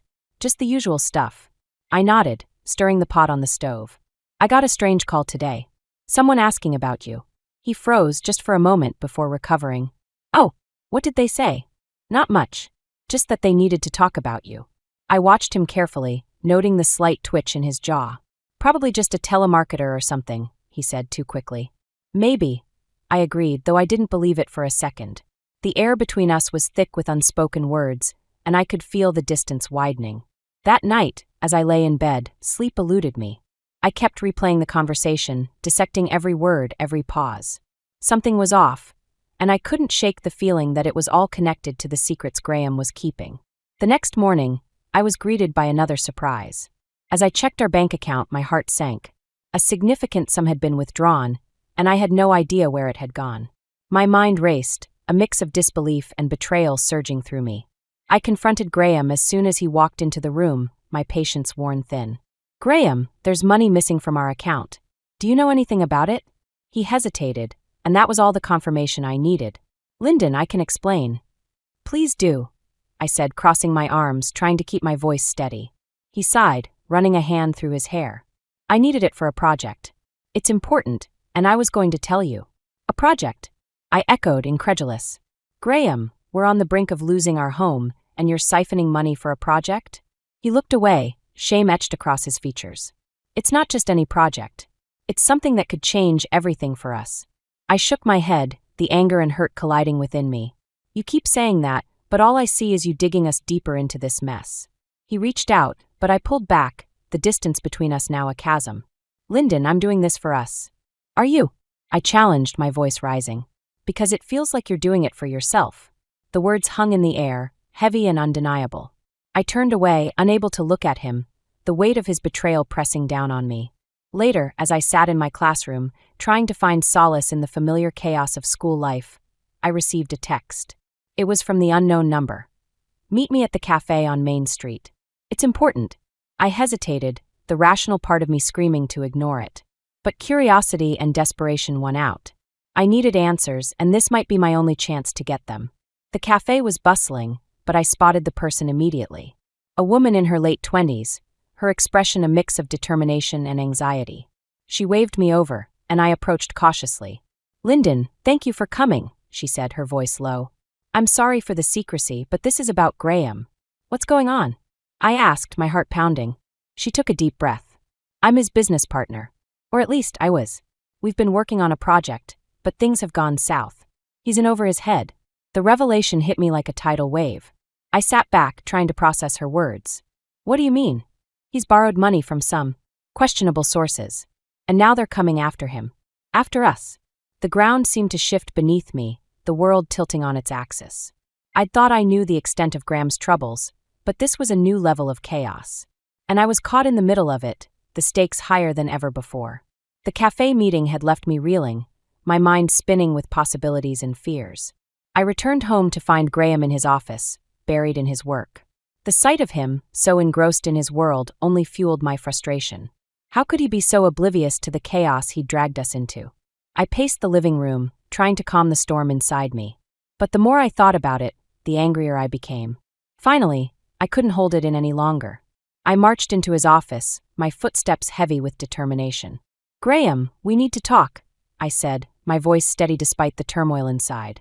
He looked up, surprise flickering across his face. What's wrong? What's wrong? I echoed, incredulous. I just met with your so-called business partner. She told me everything. His expression shifted, a mix of guilt and defensiveness. Lyndon, I can explain. Explain what? I interrupted, my voice rising. That you've been borrowing money from God knows who? That you're dragging us into something dangerous. He stood, his posture tense. I was trying to fix things. I thought this project could be our way out. Our way out. I repeated, the words bitter on my tongue. Graham, this isn't just about you anymore. You've put both of us at risk. He opened his mouth to argue, but I held up a hand, cutting him off. No more excuses. No more secrets. I need to know everything, right now. He hesitated, and I could see the conflict in his eyes. But finally he relented. All right. I borrowed money from a group. There. Not exactly legitimate, but I thought I could pay them back once the project took off. And what if it doesn't? I pressed, the fear and anger bubbling over. What happens to us then? I'll figure it out, he said, but his voice lacked conviction. I shook my head, the weight of his words pressing down on me. Graham, this isn't just about you anymore. I can't keep living like this, waiting for the next disaster. He reached out, desperation in his eyes. Lyndon, please. I'm doing this for us. Are you? I asked, my voice softening despite myself. Because right now it feels like you're doing it for yourself. He flinched, the truth of my words sinking in. But before he could respond, the doorbell rang, cutting through the tension like a knife. I went to answer it, my heart pounding. Standing on the doorstep was a man I didn't recognize, his expression unreadable. Lyndon Hawthorne? Yes, I replied, wary. He handed me an envelope, his gaze lingering on me for a moment before he turned and walked away. I closed the door, staring at the envelope in my hands, a sense of dread settling over me. Graham appeared beside me, his curiosity piqued. What is it? I don't know, I admitted, tearing open the envelope. Inside was a letter, the words scrawled hastily across the page. As I read, my heart sank. It was a warning, a thinly veiled threat from the people Graham had borrowed from. They wanted their money, and they weren't going to wait much longer. I handed the letter to Graham, watching as his face paled. This is serious, Graham. We're in over our heads. He nodded, his expression grim. I know. I'll fix it. But his words felt hollow, and I couldn't shake the feeling that things were spiraling out of control. I needed to make a decision, to take action before it was too late. That evening, as I sat alone in the living room, I thought about everything that had led us here. The lies, the secrets, the constant fear. I'd always believed in justice, in doing what was right. But now I wasn't so sure. I picked up my phone, dialing Alara's number. She answered on the second ring, her voice a balm to my frayed nerves. Lyndon, what's going on? I don't know what to do, Alara, I confessed, my voice breaking. I'm scared. She listened patiently, offering words of comfort and advice. You need to protect yourself, Lyndon. You can't let Graham's mistakes drag you down. Her words echoed in my mind long after we hung up, a reminder of the choices I had to make. I couldn't keep waiting for Graham to change. I had to take control, to protect myself and my future. As I lay in bed that night, I knew what I had to do. It was time to confront Graham, to demand transparency and set boundaries. I couldn't keep living in fear, waiting for the next disaster to strike. The next morning, I woke with a newfound resolve. I would face this head-on, whatever it took. And as I prepared for the day, I couldn't help but wonder. Was this the beginning of the end, or the start of something new? The morning after I resolved to confront Graham, I felt an unfamiliar heaviness in my chest. It was as if the world had shifted overnight, leaving me teetering on the edge of an abyss. I knew what I had to do, but the thought of it left me feeling hollow. I found Graham in the kitchen, staring blankly at his coffee. He looked up as I entered, offering a tentative smile that didn't reach his eyes. Morning, he said, his voice strained. Morning, I replied, trying to keep my tone neutral. The tension between us was palpable, a silent acknowledgement of the storm brewing beneath the surface. I took a deep breath, steeling myself for what needed to be said. Graham, we need to talk about everything. The money, the threats, your plans. I need to know what's really going on. He sighed, setting his mug down with a soft clink.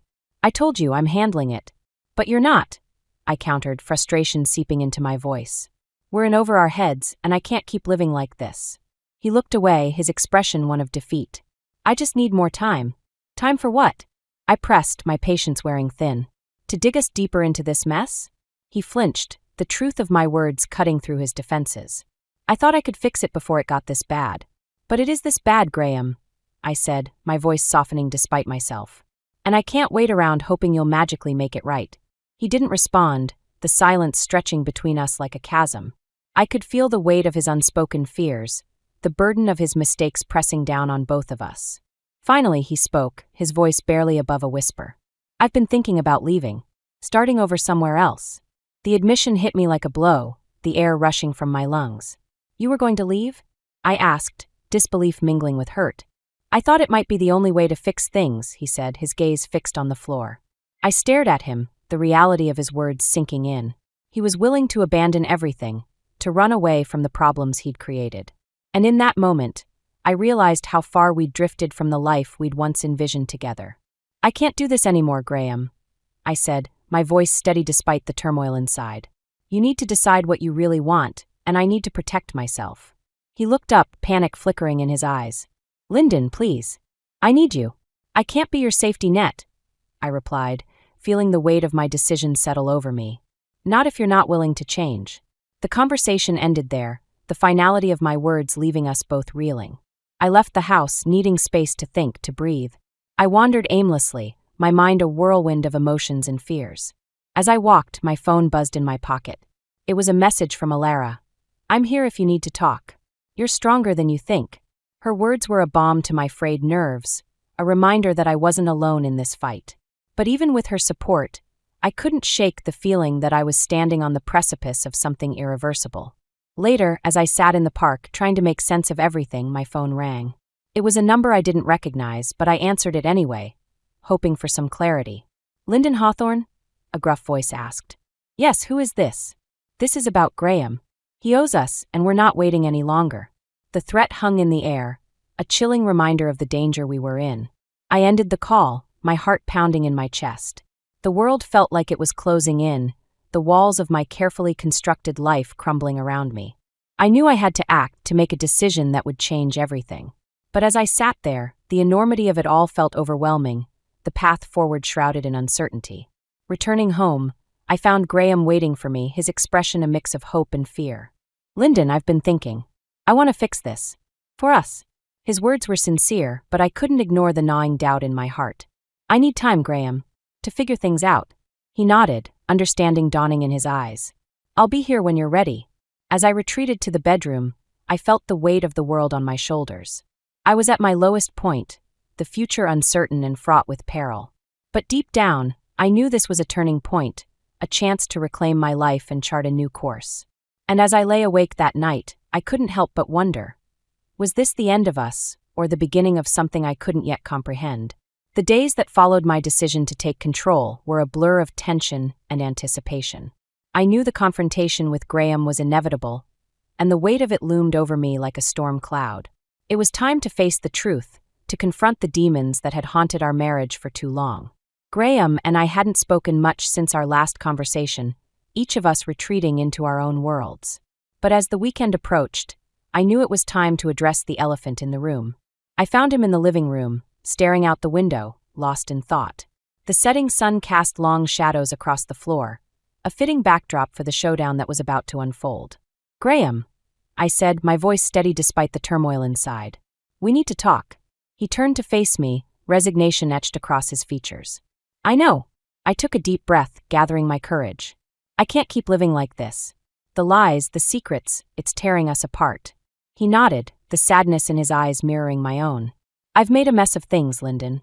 I know that. I stepped closer, the distance between us both physical and metaphorical. Why didn't you trust me? We could have faced this together. He looked away, guilt and regret warring within him. I was scared of failing, of losing everything. But you already have, I said, the words hanging heavy in the air. You've lost me, Graham. His head snapped up, panic flickering in his eyes. Lyndon, please. I can change. I'll do whatever it takes. I shook my head, the decision already made. You need to do this for yourself, not for me. I can't be your reason. You have to want it for you. He opened his mouth to argue, but I held up a hand, cutting him off. I'm leaving, Graham. I need to find myself again, to figure out who I am without all of this. The silence that followed was deafening, the weight of my words settling over us like a shroud. I could see the realization dawning in his eyes, the understanding that this was the end of us as we knew it. Just then, the door swung open and Martha stepped in, her presence commanding as ever. She took in the scene, her eyes flicking between us with a knowing gaze. Lyndon, Graham, she said, her voice firm. It's time for some tough love. Graham looked at her, confusion and fear mingling in his expression. Mom, what are you doing here? I'm here to make sure you face the consequences of your actions, she replied, her tone leaving no room for argument. I've decided to disinherit you, Graham, unless you change your ways. His eyes widened, shock and betrayal flashing across his face. You can't be serious. I am, Martha said, her gaze unwavering. I love you, but you need to grow up. Lyndon deserves better, and so do you. The room fell silent, the gravity of her words sinking in.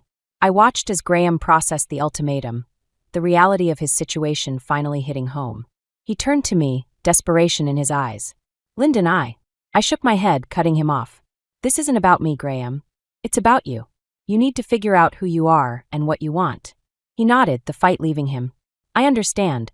Martha stepped forward, placing a hand on his shoulder. We're here for you, Graham. But you have to take the first step. As I watched the exchange, I felt a strange sense of peace settle over me. This was the closure I needed, the end of a chapter that had been filled with pain and uncertainty. I knew it wouldn't be easy, but it was the right decision. I turned to leave, pausing at the door to look back at Graham one last time. Take care of yourself, Graham. He nodded, tears glistening in his eyes. You too, Lyndon. And with that, I stepped out into the cool evening air, the weight of the past finally lifting from my shoulders. I didn't know what the future held, but for the first time in a long time, I felt free. As I walked away, I couldn't help but reflect on the journey that had brought me here. The themes of justice and revenge had been tested, but in the end, it was about finding peace within myself. And that, I realized, was the greatest victory of all. Moving into my new apartment felt like stepping into a new chapter of my life. The space was small but filled with light, a stark contrast to the shadows I'd left behind. I spent the first few days unpacking and arranging things just the way I liked, each box emptied feeling like a weight lifting from my shoulders. Alara came over on a Saturday afternoon, armed with a bottle of wine and a pizza. To new beginnings, she toasted, her smile warm and reassuring. To new beginnings, I echoed, clinking my glass against hers. The wine was crisp and refreshing, a reminder that life could still hold moments of joy and simplicity. We spent the afternoon talking and laughing, the conversation flowing easily. I found myself opening up about everything that had happened, the words spilling out like a release. Alara listened, offering support and understanding, her presence a balm to my frayed nerves. You've come a long way, Lyndon, she said, her voice filled with pride. I'm so proud of you. Thank you, I replied, feeling the truth of her words settle over me. It hadn't been easy, but I'd made it through, stronger and more resilient than before. As the evening wore on, we moved to the balcony, the city lights twinkling in the distance. I felt a sense of peace, the chaos of the past few months finally fading into the background. Do you ever think about what comes next? Alara asked, her gaze thoughtful. Sometimes, I admitted, leaning back in my chair. But for now, I'm just focusing on the present, on finding myself again. She nodded, understanding in her eyes. That's all you can do. We sat in companionable silence, the weight of the world finally lifting. It wasn't perfect, but it was enough. The next morning, I found a letter in my mailbox, the handwriting instantly recognizable. It was from Graham, and my heart skipped a beat as I opened it. Lyndon, I know I've hurt you and I'm sorry. I've been doing a lot of thinking since you left, and I realize now that I need to change. Not for you, but for myself. I hope one day you can forgive me, but I understand if you can't. Thank you for everything. Graham. The words were simple but heartfelt, a glimpse of the man I'd once loved. I felt a pang of sadness, but also a sense of closure. It wasn't a perfect ending, but it was a step in the right direction. I tucked the letter away, knowing that forgiveness would come in time. For now, I was content to focus on my own path, to embrace the journey ahead. As the weeks passed, I found solace in my work, the familiar routine of teaching grounding me. Jonas, ever the supportive mentor, noticed the change in me and offered a knowing smile. You seem lighter, Lyndon, he remarked one day after class. I feel lighter, I replied, the truth of it resonating within me. Life continued, each day bringing new challenges and opportunities. I learned to set boundaries, to prioritize my own needs and well-being. It wasn't always easy, but it was necessary. One evening, as I sat on my balcony, watching the sunset paint the sky in hues of orange and pink, I reflected on the journey that had brought me here. The themes of justice and protection had been tested, but in the end, it was about finding peace within myself. I knew that some questions would remain unanswered, that life was rarely neat and tidy. But I was okay with that, content to embrace the uncertainty and the possibility of what lay ahead. As the stars began to twinkle in the night sky, I felt a sense of fulfillment, a deep-seated contentment that had been missing for so long. I was finally free, and for the first time in a long time, I was excited about the future. And as I sat there, a gentle breeze whispering through the trees, I couldn't help but smile. This was my story, and I was ready to write the next chapter, whatever it might hold.